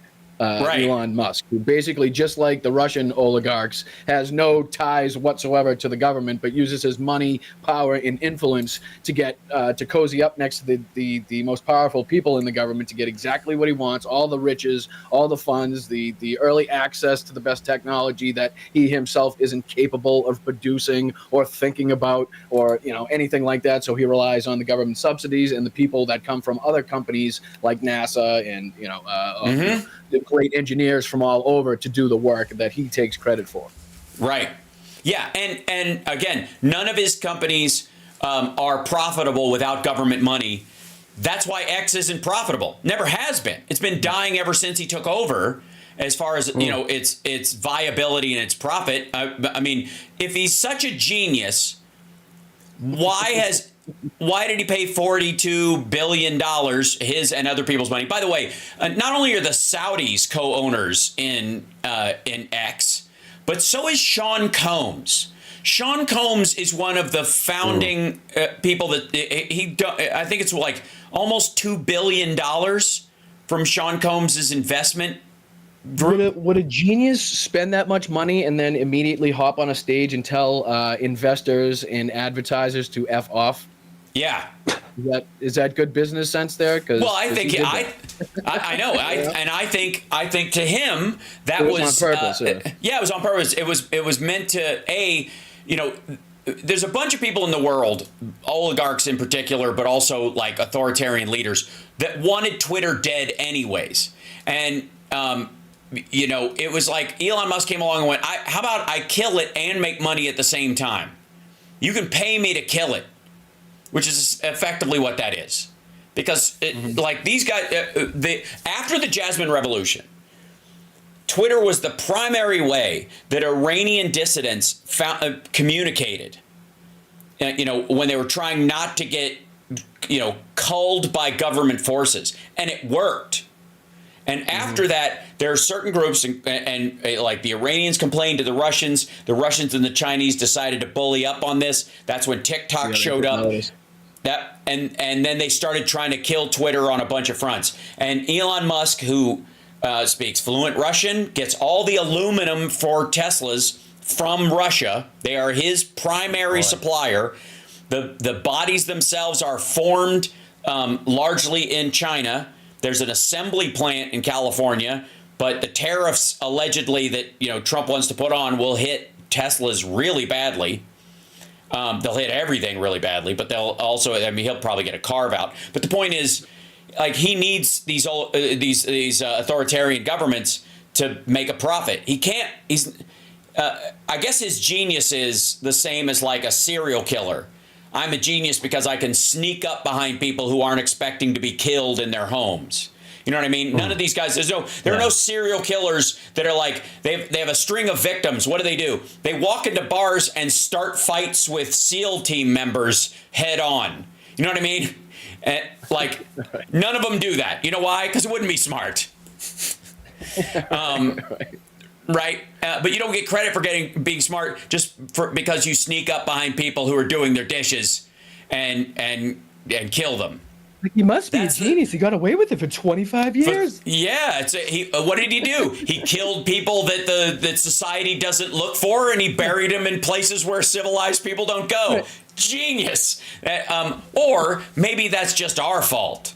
maybe we should look for certain people when they go missing. Maybe we should actually care. More civilized people. I mean, it's a thought, but the same deal. Like, it's the same sort of serial killer mentality. If you don't care about the damage you do, you can make a lot of money. You can get really wealthy if you have zero ethics. And if you realize that there are better ways to gain, actually, right?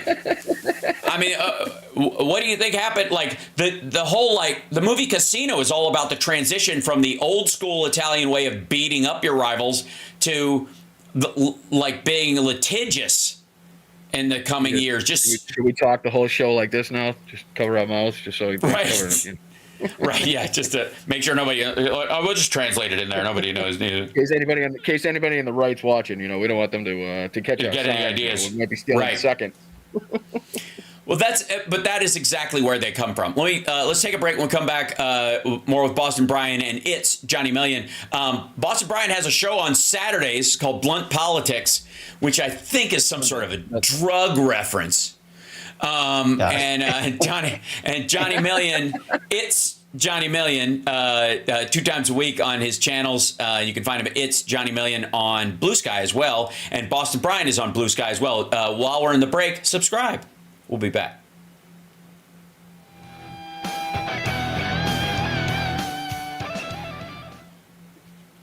Dude, Rob Glenn and I have like kind of accelerated our Friday Eye thing to like where we're getting kind of rubber meets the road, because we've been talking about it for about a year now. But like, we're going to start engaging more with the topic, because we're going to look up, and I almost am, one of the silver linings about Trump, taking the White House right now is he's going to be president during the biggest, like, cascading tsunami of job losses in U.S. history, because they're going to happen before anybody finds another job for people to do besides the one that was eliminated. Coming back in 20. Thank you. There's going to be a bunch of, like, believe me, watch for a bunch of infrastructure jobs to pop up. He's going to try to double those funds, keep idle hands from doing the devil's work, right? Yeah, believe me, there's a lot that we're gonna have to think about and watch. Welcome back to the Hal Sparks radio program, Mega Worldwide. We are, let me tell you something. We are on the cusp of change, whether Donald Trump likes it or not. And a lot of what he's going to be president, he'll preside over in the next 4 years, is toothpaste that has already gotten out of the tube. Right now, the Biden administration this week announced they gave TSMC, the Taiwanese semiconductor company, $6.6 billion to open 3 fabs in Arizona. They qualify for $5 billion more in loans, in loan guarantees. There's just a fast food window at the White House right now. Joe's handing out $1 million bills to any company that wants to build a plant or something. He's like, get this out of here. Just don't let the next guy see it. Yeah, exactly. He'll be at the ribbon cutting.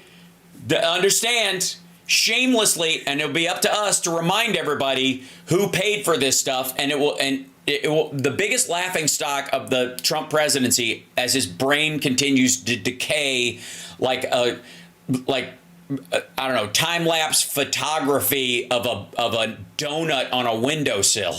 In orange left on a golf course in Florida. Right, yeah, just as the ants eat it. The one thing that will be the constant, point and laugh aspect of it, and we will need many to keep ourselves sane during this time, is the number of areas where he will try to take credit for stuff, and we can't let him get away with it. Boston Brian is great with this. I try to do really good with this. The biggest one being the VA Choice Act of 2014. That went unchecked on the regular. And it still does. He even brought it back up in this campaign.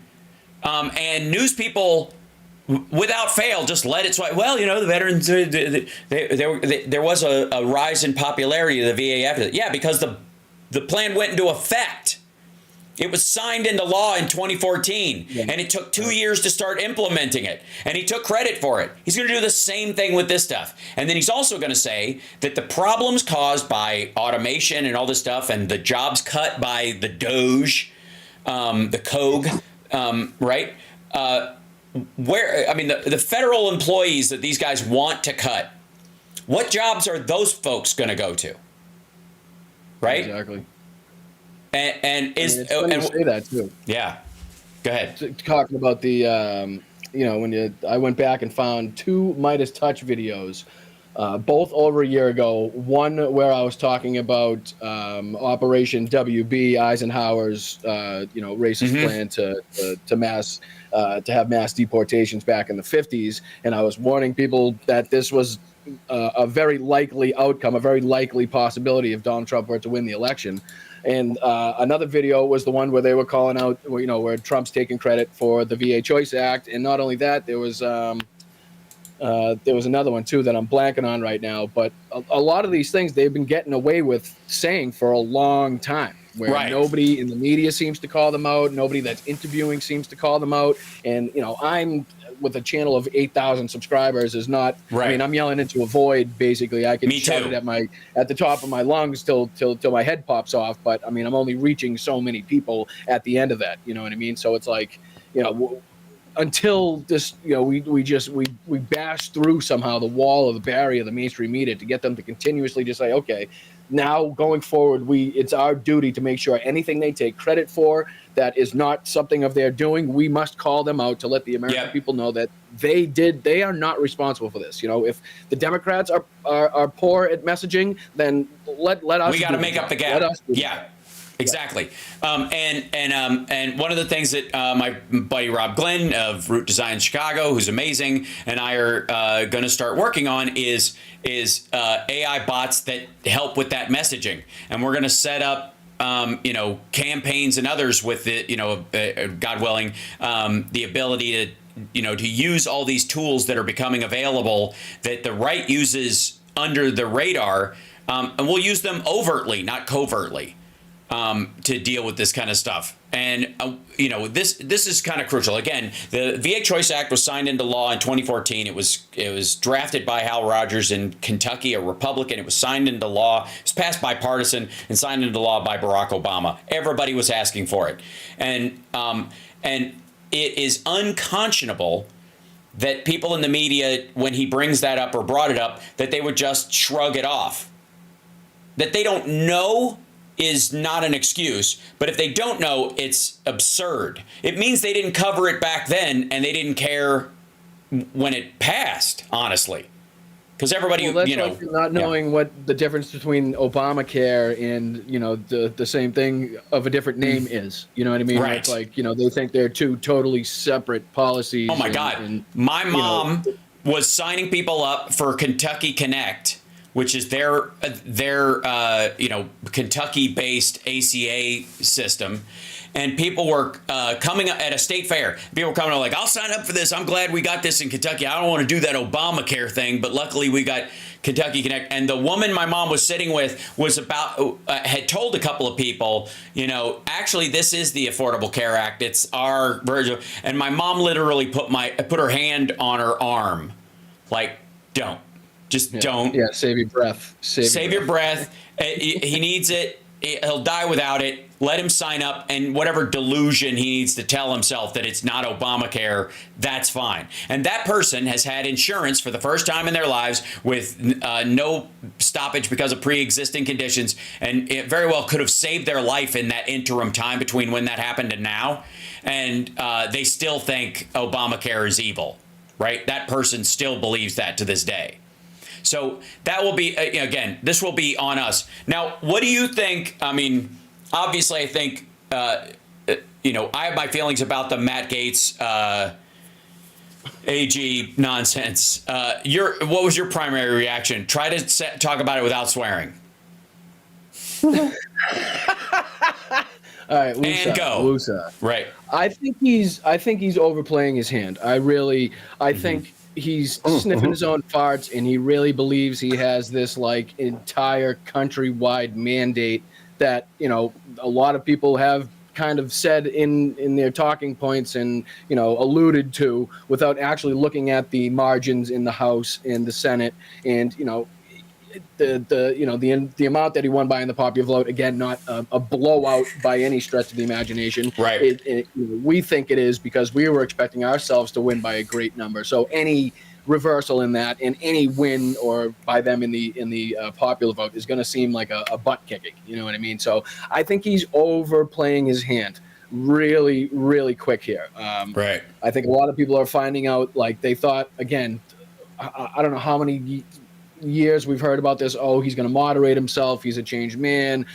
We heard, you know, after the shooting, he's a changed man. His tone was going to change, right. Or even just the hopes that these people that these people have that he might, you know. And it's like, again, with this is now going on almost 10 years of tone policing him and thinking that, you know, he's going to change his rhetoric. So I'm done with that. Right. With that so much. So I think he's really overplaying his hand, and people are now finding out, like, man, maybe he is, you know, not as there in the head as everybody has been saying. You know, like the situation is really what it looks like, you know, because anybody that thinks Matt Gaetz, A, could pass a confirmation hearing, or right. B, if he does somehow pass, would in any way know what he's doing as Attorney General of the United States of America is beyond the pale. Like, that's just, I mean, he's got Pete Hegseth as SecDef, right?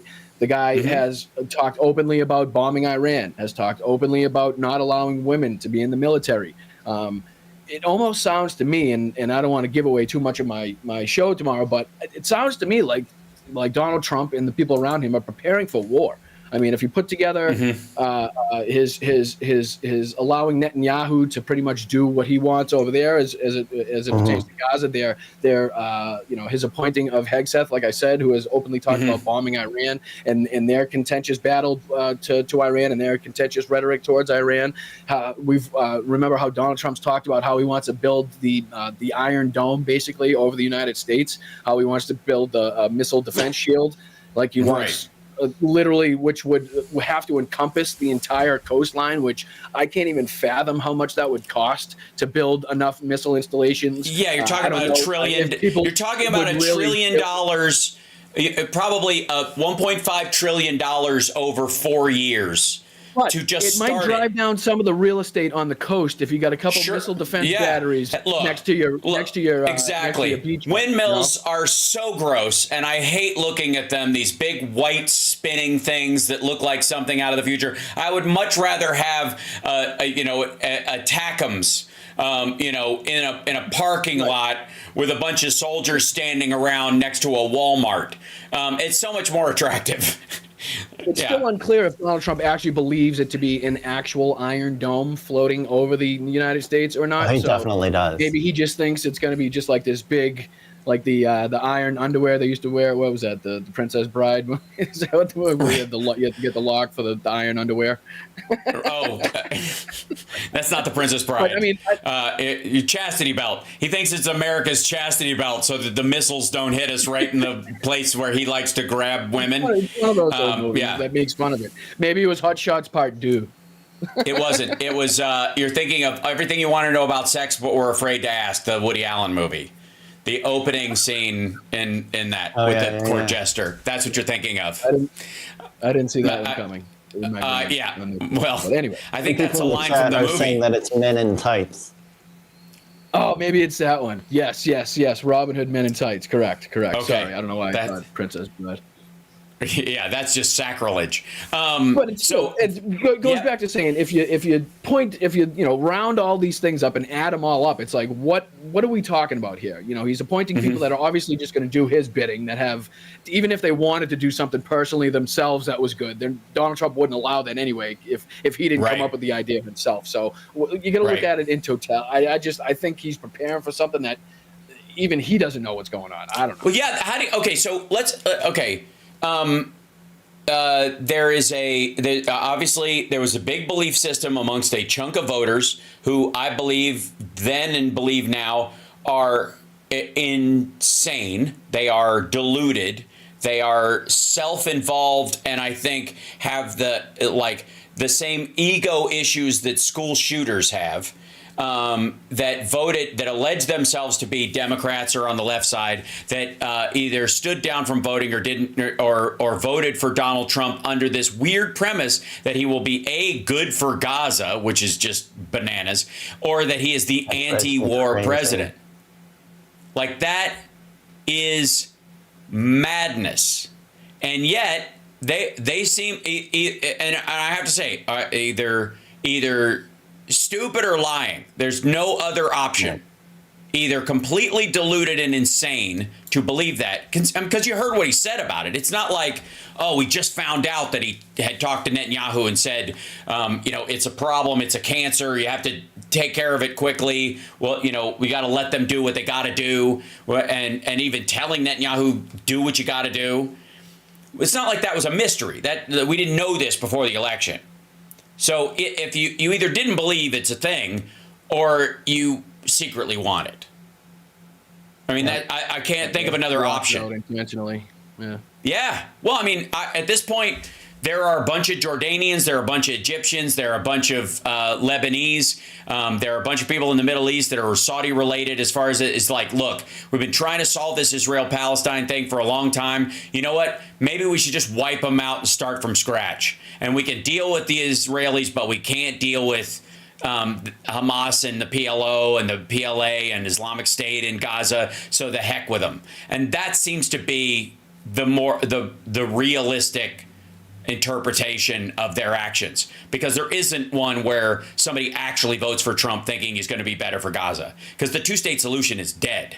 It is dead now. Oh, I mean, period. Well, I mean, that's been dead. I mean, considering Netanyahu put his foot to the throat of that a long time ago, and so had many of his advisors already and ambassadors. But I mean, let's take a break. Let's take a break. And when we come back, I'm sure that the chat room has some questions for Boston Brian as well, and maybe even for me through Johnny Million. He'll farm them out at infotainmentwars.com. We don't need the documents. We've got everything memorized. And we'll be back right after this.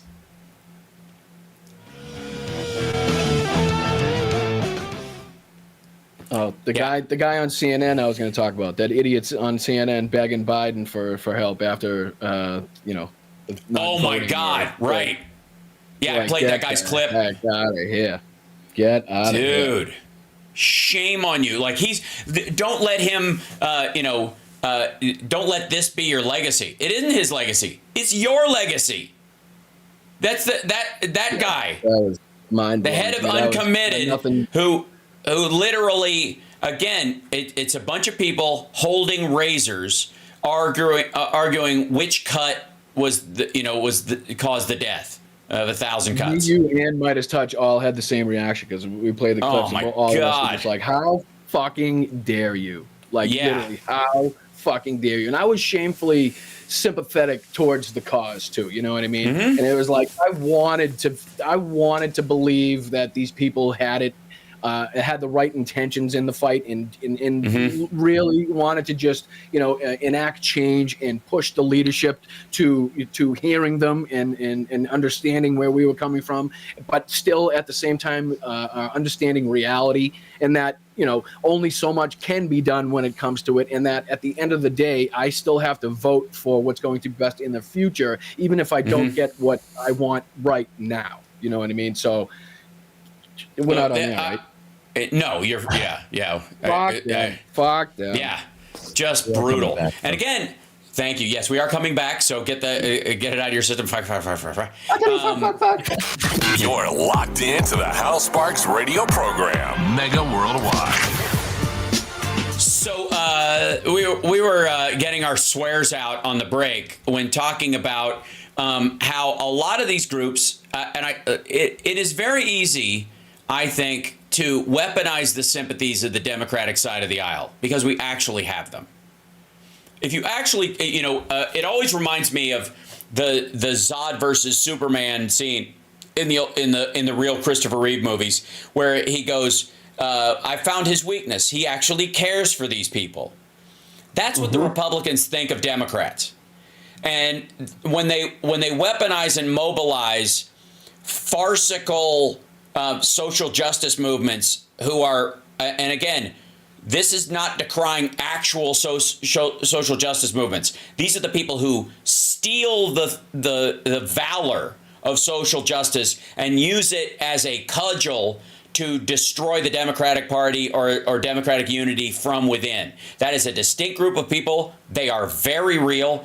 They load up their social medias with every, emote and every hashtag you can steal. And again, I have warned people about this for a long time, and I do feel like, unfortunately, I do feel like people are finally starting to realize that having a watermelon in your slice in your in your Twitter handle to represent the Palestinian flag, or a little black block to say you're Antifa or something like that in your is the moral equivalent to me, as far as me judging you, as Mike Pillow's cross.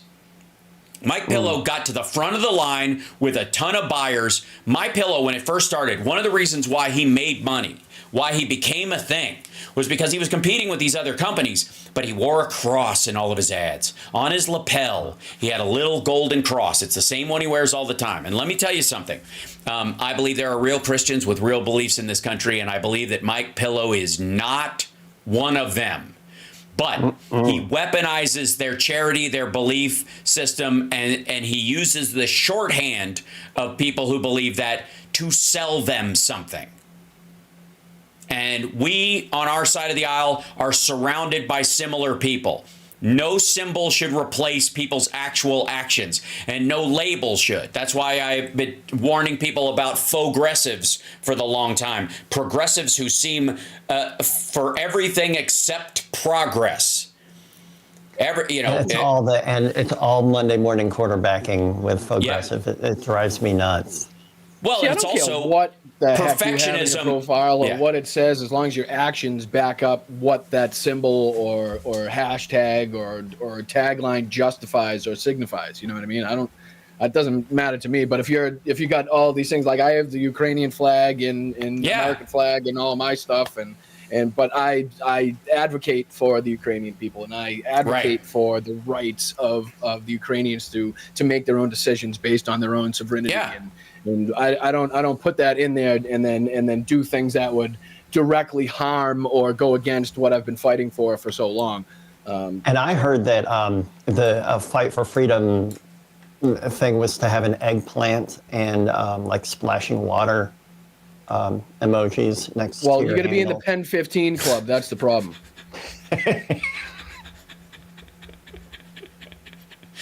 All right, you two. You didn't swear. Balls. Yeah, you didn't. I'm very impressed. Nope. You are skirting the edges, my man. It's very impressive. Yeah. That is exactly right. As a matter of fact, that is the only okay social justice emojis that I will allow. So say Johnny Million. Eggplant and splashing water. That's the only one you can use. Hashtag 1015, right. I do think, look, I'm not going to exclude people automatically, but I am not going to take it for granted. That's, I think, the good way to do it, right? I'm not going to assume that just because you're using all the right words and you're using all the right symbols, especially if you're really heavy on the jargon and the symbology and very low on direct, full information, right? If you can't argue the point, but you're just splattering what's effectively just imagery all over the place to pretend you're on that side. There was a direct strategy, and this is not a mystery. This actually happened.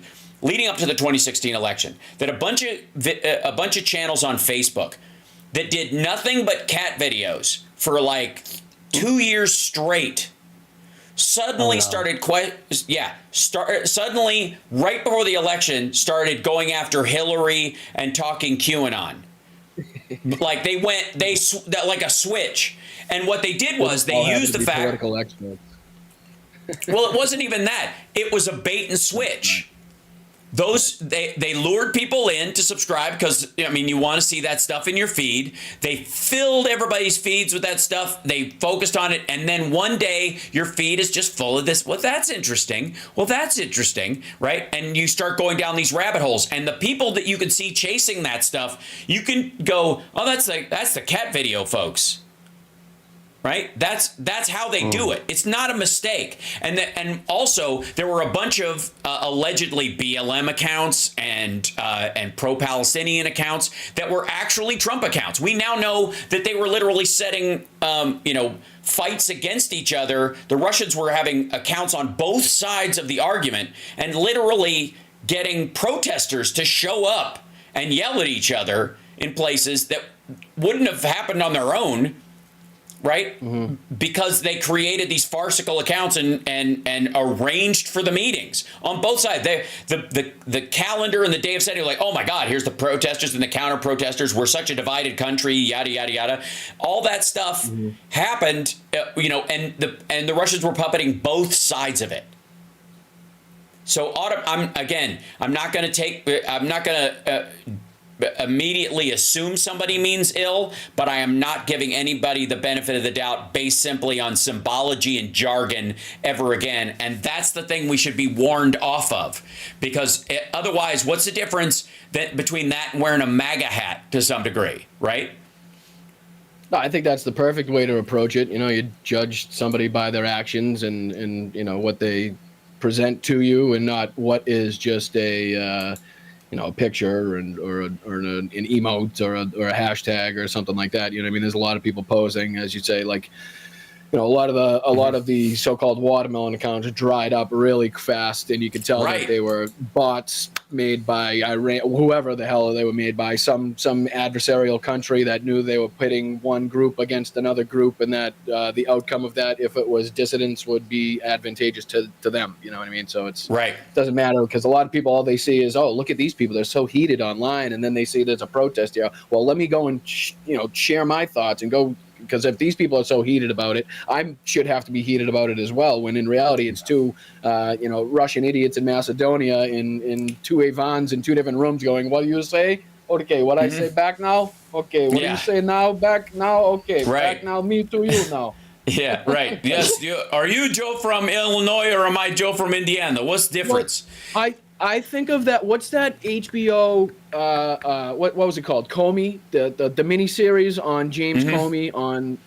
So I keep thinking of that one part in that where the two Russians are sitting at Independence Mall by the mirror pool, and they're like, "Look, we just got 300,000 likes on this post, and it's absolute nonsense. Like, we just completely made this stuff up about Hillary out of thin air, and look how many responses and people looking at it we got. Like, we've done something. You know what I mean? I forget what I'm paraphrasing what they say, but they're recognizing the impact that they could have just by posting the most nonsensical stuff you could possibly think of, and people would click on it, and it would gain traction, and inevitably a small percentage, if not a large percentage, of the people that see it end up believing it somehow. So. Well, and it also has a cascading effect, because these people talk to the people in their lives offline, when they're not engaged on, if there are people who aren't on social media or people in their households, they start chattering about it, and then it fits in kind of with stuff they softly believe, right? That is, that's going to be an ongoing, struggle. Because they've set this thing up and it will pay dividends for quite some time. And the only way that we'll be able to push back, like I said, is decentralizing to where they can't monetize the attacks. And that's what X is. I know I keep harping on this, but until everybody's gone off there and until it has to collapse. It has to collapse. And then the next thing we start in on is, why does this guy have government contracts? And I think at this point, from a Democratic side, if you are a Democrat of any sort, if you have a Tesla, get a Rivian or one of these other electric cars, or a Volt, or move away from that. I don't know if it's a Kia or a Hyundai or any of those things. Just don't, right? And if you're gonna, get rid of it. And if you're thinking about get one, don't. And then just get off of X. And then SpaceX hopefully will work itself out over time, and no Starlink either, because the idea that this guy Okay, one of the stories that I heard, and we got to take a break, and we'll come back, and we will get to a couple questions. Do we have any, Johnny, that I should be aware of? We do. We got some questions. Okay, cool. We'll talk. We'll have those after we come back from the break. But one of the sort of aspects of that makes me very reticent about Starlink, not even beyond Elon Musk being a complete scumbag, is that there's that story that he gave that Cybertruck to that Chechen warlord, and then the warlord complained that he turned it off after he did a promo video of it. He complained that Elon Musk remotely shut the car down. Let me run that by you again. Apparently, Elon Musk has the ability himself to remotely... Yeah, it's Kadyrov. Has the ability to remotely shut your car down. What in the world? How in the world would any freedom-loving American or any Democrat who knows the danger of Elon Musk want him to have the ability to basically brick your car? Elon Musk can brick your car if you have a Tesla. Great. Now he's OnStar from 2011. Yeah, right, yeah. But it's personal, not you know, a glitch. We got to take a break. We'll be back right after this. Yeah, it's the Hal Sparks radio program, Mega Worldwide.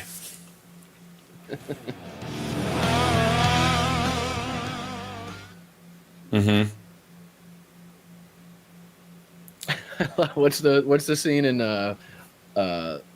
what is it? Horrible Bosses. They're talking to the guy in the car like the OnStar, and they're trying to get his name. He's like, no, why don't you? That's not your real name. Just use your real name. He's like, all right. I tries to use their real name, and none of them can say it. And he's like, all right, we'll go back to the American name. Right.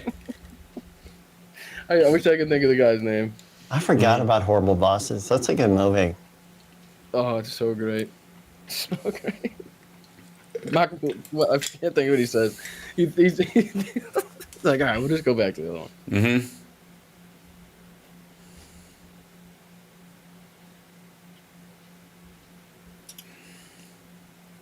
Oh man. Yeah. What do you think about Moskowitz's comments in praising Elise Stefanik and Matt Gaetz over the last few days? I didn't see the ones about Matt Gaetz. Well, he went right on CNN. That's a video. At least his praising of Elise Stefanik was a tweet that he put out, and I can almost somewhat see of it because his relation to Israel and how he sees the importance of that. But I don't what he's talking about, and there's no sense of sarcasm. There's no sense of I'm saying this because it's obviously not the case type of thing, which is typical with Moskowitz. So I don't know if like that whole I am happy, you are happy, let us be happy together, whether the weather is cloudy or sunny. I will always be your funny honey bunny. I am lucky, you are lucky, let us get lucky together, whether the weather is cloudy or breezy. I'll be there to say, hey, come on, let's take it easy. Cause isn't it nice to have the friends that you do? And isn't it nice that the sky is so blue? And isn't it nice to say I love you, chugga chugga choo choo, woo woo.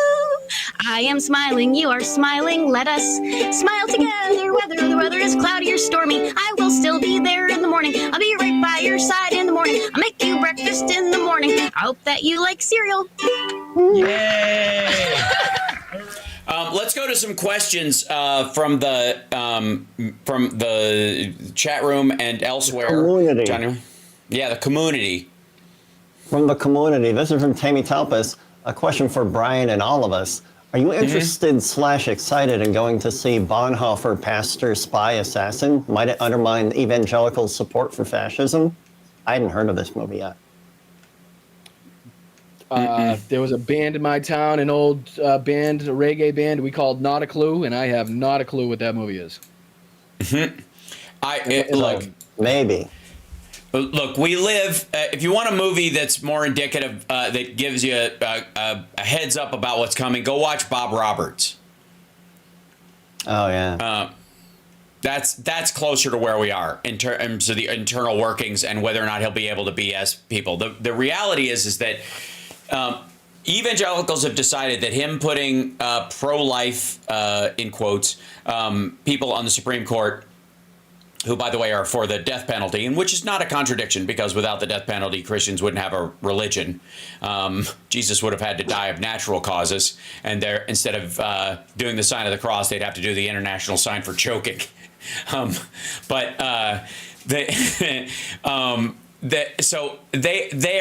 That's enough for them. And the Johnson rule, which he wants to upend so that they can literally preach politics from the pulpit, is why they will let anything slide.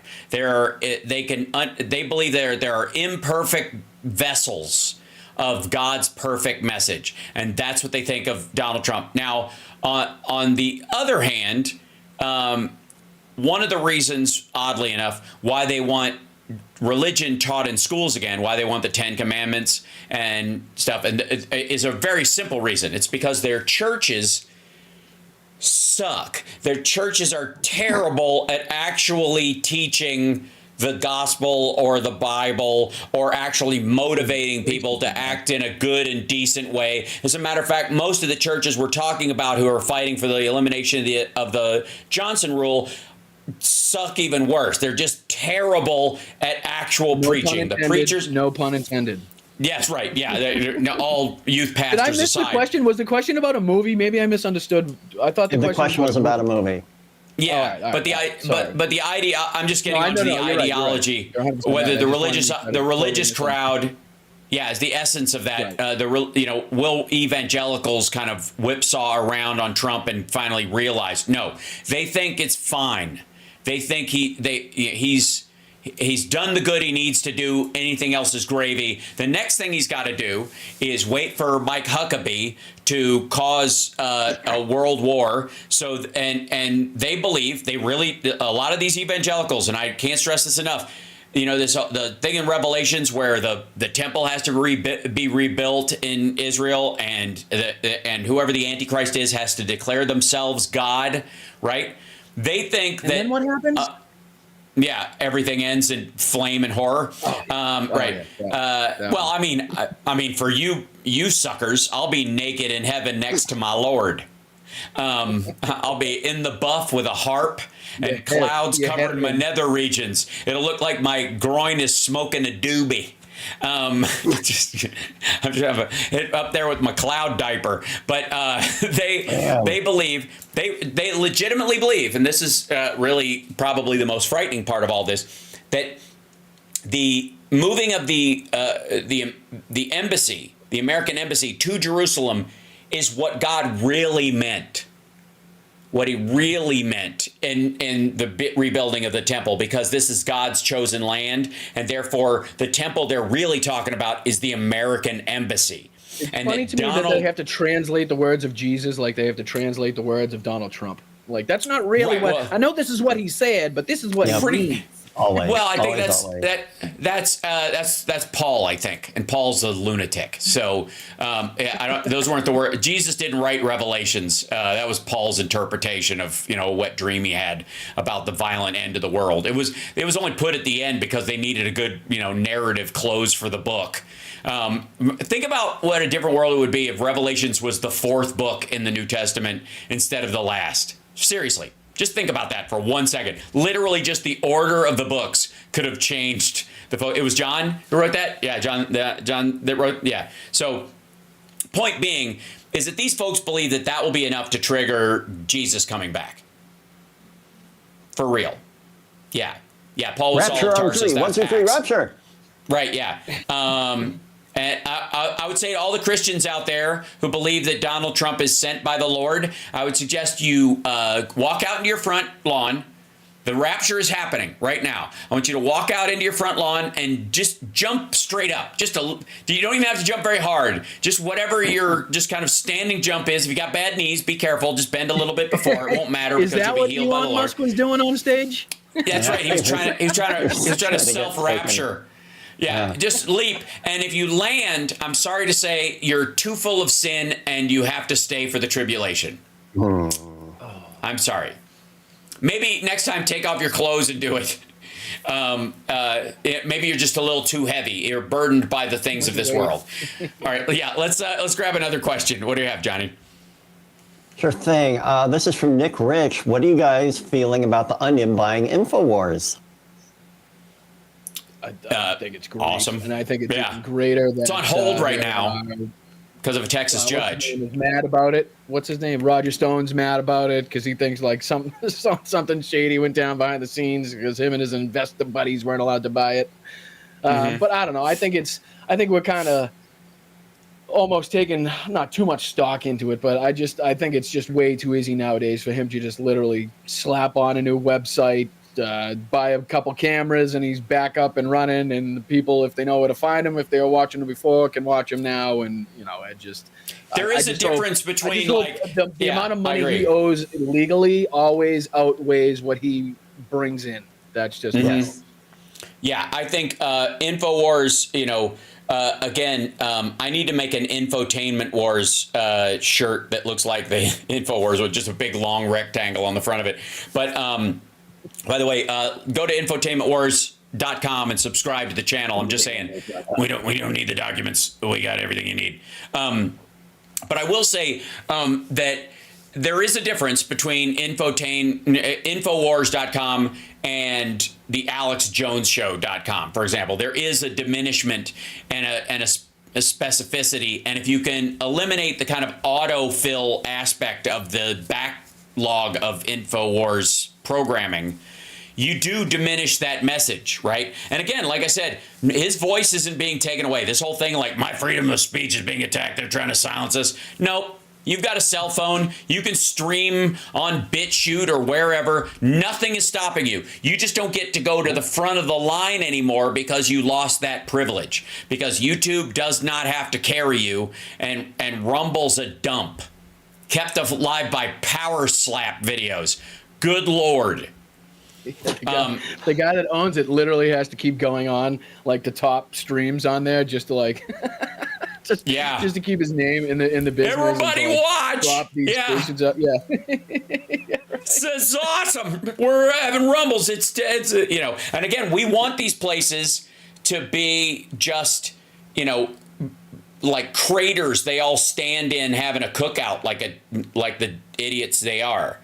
You really I'm also want to. a little worried about Blue Sky. I mean, I don't know. I kind of, it's like at one point it's like it's so great that everybody there is kind of like-minded and we can all, talk about the things that we care about. But at some point it's like we have to grow that like audience. We have to grow that community. So if we just it will. But again, yelling into an echo chamber, I have a fear that it's just going to be, every time we see somebody with a dissenting opinion, we're just going to immediately block and kick and not ever see that person again, when that should be relegated to, the people with, hugely bigoted views, threats, or, transphobic actions. If it's somebody just a difference on, how much money should be sent to Ukraine, or, it's not just completely none should be sent to Ukraine. It should be, okay, what if we just sent this much and we did it? We had another way of sending them weapons. Like that's the type of stuff that we need to I'm not that worried about it because I don't think there will be, I think it's pretty obvious for people how people build their profiles these days with the like full on MAGA stuff and the, once they've committed to that viewpoint, that kind of JD Vance adjacent Peter Thiel viewpoint, there's no conversation to be had there because they are cult like. If they want to adjust themselves and fit in and not walk around in the apparel, you can have a conversation with them. But I mean, if they were at a party wearing a Trump hat and all that kind of stuff, unless you felt like an argument, you wouldn't walk over and talk to them. They'd be sitting in a corner while everybody else was partying. You know what I mean? And there should be an element of that. There should be, an element of life goes on that we should actually, almost like an enforced normalcy should exist in there, because part of the problem has been this polarized, argumentative, ideology that does push everybody to sort of the peripherals, and gray arguments can be had. You're absolutely right. And we should have those conversations. But I don't think you have to to have those conversations. I've said you can have an entire conversation from genuinely conservative to genuinely liberal within the Democratic Party, because there's a breadth there. As much as people might balk at it or get upset about it, you can really have that conversation. Real belief systems, real arguments about the merits of stuff, and you should be able to have those. But the idea that like that we need to waste our breath on maggots who are just yelling anti-trans stuff, because we'll forget how to argue. I'm not worried about that at all. And we'll, again, it will broaden out. We're out of time. I want to thank Boston Brian. He's got a show on tomorrow called Blunt Politics. Please check it out on YouTube and follow him on Blue Sky at bostonbrian.bsky.social until we get him a website, and then we can take care of that. And then I have a website. I just need to know how to hook it up to the site. We'll do it. bostonbrian.com, and we're good. We will make it happen. And Johnny Million, same thing. It's Johnny Million twice a week. He's also on It's Johnny Million at bsky.social on Blue Sky. We'll see you next time. You can find me at halsparks.com everywhere. Okay, see you soon.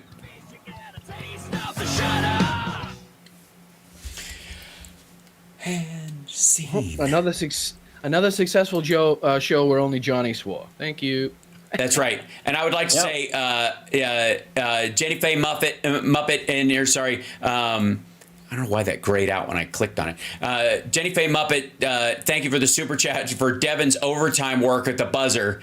Gonna have to stay sharp on that over the next 4 years. No kidding. Blue Sky like a breath of fresh air. Anyone else think that Netflix BS last night was a horrible show of watch the racist beat an iconic black man? Love you guys. I mean, I think it was wrestling. Honest to God, I think it was and it was obviously agreed to ahead of time. The Tyson Paul fight, it was wrestling. It was PR. The first two fights, the real fights were. Oh my God, that was an amazing fight. And the woman fight, Or were the undercards actually good? Yeah, the undercards were actually really good fights. But after that. The cut over the girl's eye. That was just, dude. People were telling me about that. My stream kept freezing. Oh, the funny thing is, everybody kept telling me how their stream was the worst. It kept freezing. It was going to the beginning, and I'm sitting there on Blue Sky like, oh, well, I'll tell you what's going on because mine's absolutely fine. No sooner did I send that message, did my 25% showed up. You know what I mean? And then it was like once it did come back. This was after that when I tried to click back over for the actual the main card fight, which I never ended up seeing 1 second of. But it was like, even if you did get it to start, the stream would start at the beginning and you couldn't fast forward. So it was like you had to watch the whole thing over again if you wanted to get to the end of it. And I was like, I'm all set with that. I saw the first fight was really good. It was a hell of a match. They threw up a billion punches each. Both their faces were like swollen beyond recognition by the end of it, and they were really nice to each other at the end of it. They were really, there's a lot very sportsmanlike, and they gave each other respect and sportsmanship, and I like that. And then Katie Taylor, and then the other lady. They're pros, and they've been around for a long time. And their last fight was one of the most incredible fights, even whether it was a men or women's bout. So and this one wasn't much different. I think it was pretty good, but I didn't. Like I said, I dropped out halfway through the fight, so I didn't get to see the finish. Gave her crap for like the headbutt or whatever. I got to say two things. The first headbutt that actually cut her was an accident. You could see her fall into her. Right, that's the one that hit her. Whatever, and I'm sure she probably plays it up because she's Irish. She's so Irish, like the whole thing. She had like a broken Irish, her voice would crack. Well, she only had points taken off for one, right? There was I think people were mentioning two, but only one was actually looked at as like an illegal, technique or illegal move, right? Yeah, well, because she was trying to shove her off, and she's so small, her arms are short, and so the other girl had reach, and so you could tell she could only get in, and the only way you could get in, she would get in underneath, and then she would rise up and like that. That was her whole technique to actually get. Right. That's why she got more points, was because she would just wiggle her way in. Because if she stayed out here, that's when she got creamed in the very beginning. She got hit right on the button, and her mouth stayed open the whole time. Right. The first fight too, the guy came out and got rocked right off the bat. I think it was Ramos was his name. He got rocked right off the bat, and he actually came back and was stronger at the end of the fight, which is what I heard kind of happened, because I did see the beginning of the women's fight, and she didn't look too good right off coming out in the first round. Katie, she looked like she was kind of hit right on the chin. The other girl's a lightweight back into the ropes. She's a lightweight like a featherweight who came up. And because she's taller, that was the other girl's name. Right. Terrible. Names on the she was, and she's great. Both of them, were like real fighters, but they were all like mad because she was fighting dirty.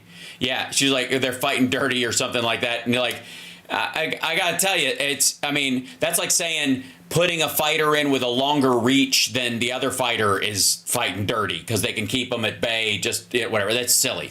Like even what's his name was measuring. I 100% agree with what you were saying with the main event being like wrestling, because there were so many rules and regulations. I don't think he could do headshots. 2 minute rounds. Tyson really didn't even swing that much. I don't know. I haven't seen any of it, but that's a few things that I heard. He just kept chewing on his glove so that if you tried to hit him in the head, because you could tell that like the only thing that Paul could do is knock him out if he hit him in the butt. Well, it's either his own glove or Jake's ear. Which would you rather? That's the thing. Right. I mean, I appreciate boxing. I like it as a sport or whatever. It is one of the areas where I'm completely sexist, that I do not need to see women beat each other up. It does not take away from the athleticism of them. I just do not enjoy it. I find it like off-putting on a cellular level, and it's not because they can't fight, because they clearly can. That's not the point. And it's bad enough when you see like middleweights and lightweights, because there's a lot of punches. They bleed a lot more than the heavyweights do. And shout out to Rosie Perez, was fantastic. She was great last night. Yes. Oh my God. I mean, she was calling out the punches, colored the techniques. She was color. even really? She was colored? Yeah. The fighters were bleeding by the nose, and she's like, "Look, he's having trouble breathing because of the blood in his nose." And then you look, and the guy was seriously, you could tell he was like spitting it out and trying to have like. She's really good at that, and she was telling us all night how she's really into boxing, and you know, she's been a fan. Awesome. So it was no surprise. But there was a couple funny moments. Mike Tyson's ass in the locker room. I saw, did you see that? Where he was wearing like the jock strap, and she was like, "Well, we could have done it without the ass shot." Oh yeah. So Mike Tyson's in the. Did you see that, Johnny? Mike Tyson's. No. His son comes in and does the like last interview with him before he goes out into the ring, and like, what do you expect? And he's like, pain and blah blah blah. It's like whatever. Yeah. It's all hype, and it was fine. And then he finishes. He goes, "Love you." He gives his son a kiss, and then he walks away. And he's not wearing shorts. He's just got a jockstrap on. So it's just Mike Tyson's ass, and you're like, all right, Netflix. You owe me money now. What in the world? How can is he hanging in there? How was it? Like, how's his butt? No, it wasn't much there. I mean, he sits a lot. You can tell. He skips leg day. You can tell. There's a lot of podcasting there. You can tell. Oh yeah, yeah, that's right. He's got podcast ass. It can happen. That's why I do my show standing up.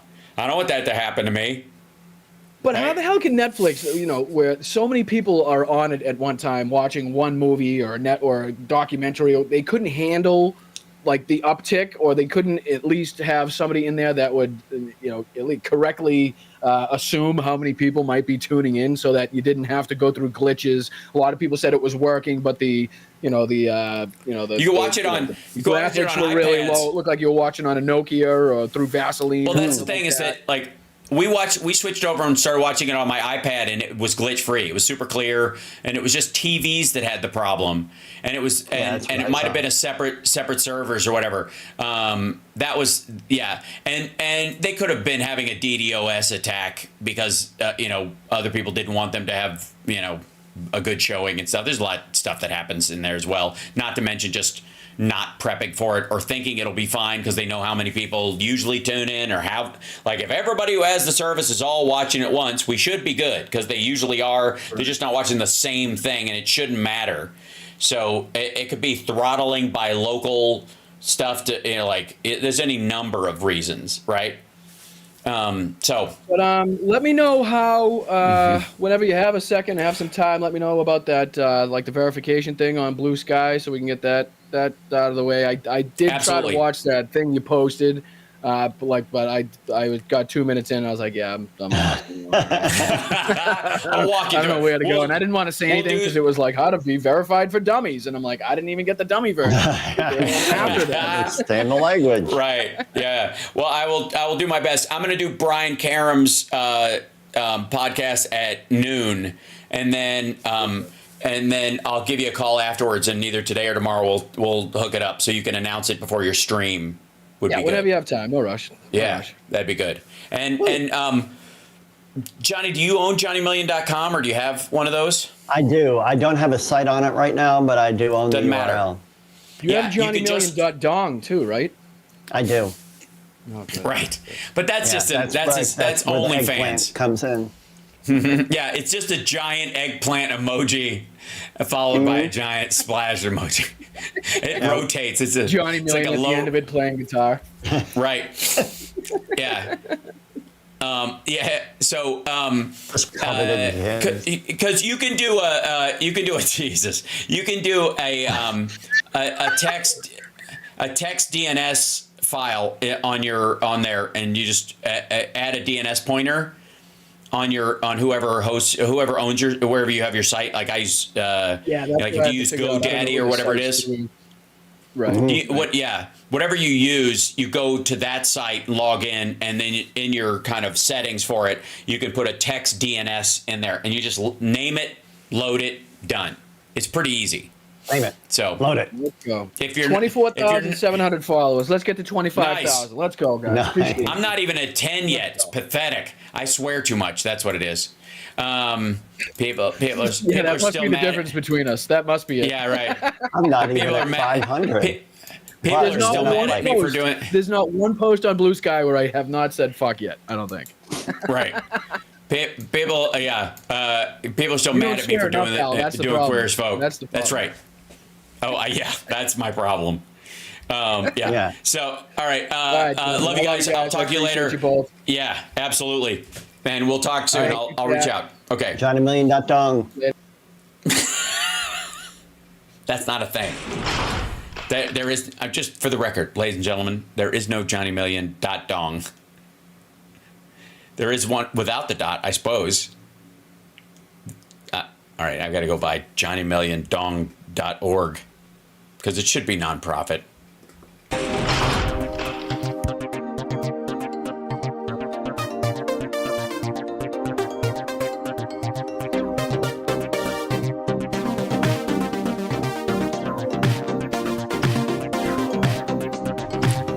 Thank you, Lady Beatrice. Thank you, Jenny Faye Muppet. Thank you, Sonny. Thank you, Lady Beatrice, again. Bless you for your support. Berkeley Dowd, thank you very much. Hal Vickery, thank you so much. Tom Graves, thank you a lot. Josh, as well. Hold on.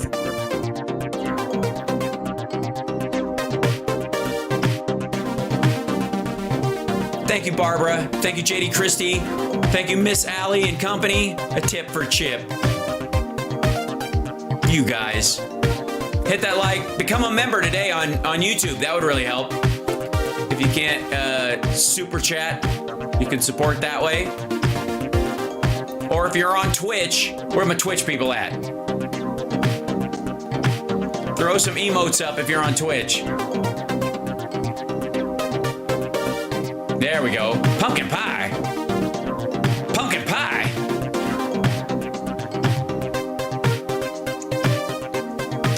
There's my Zoltans. Excellent.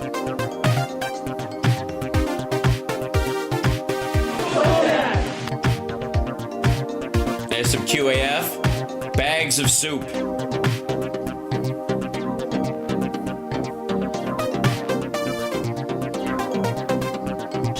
For my family. People coming over with bags of soup, big bags of soup.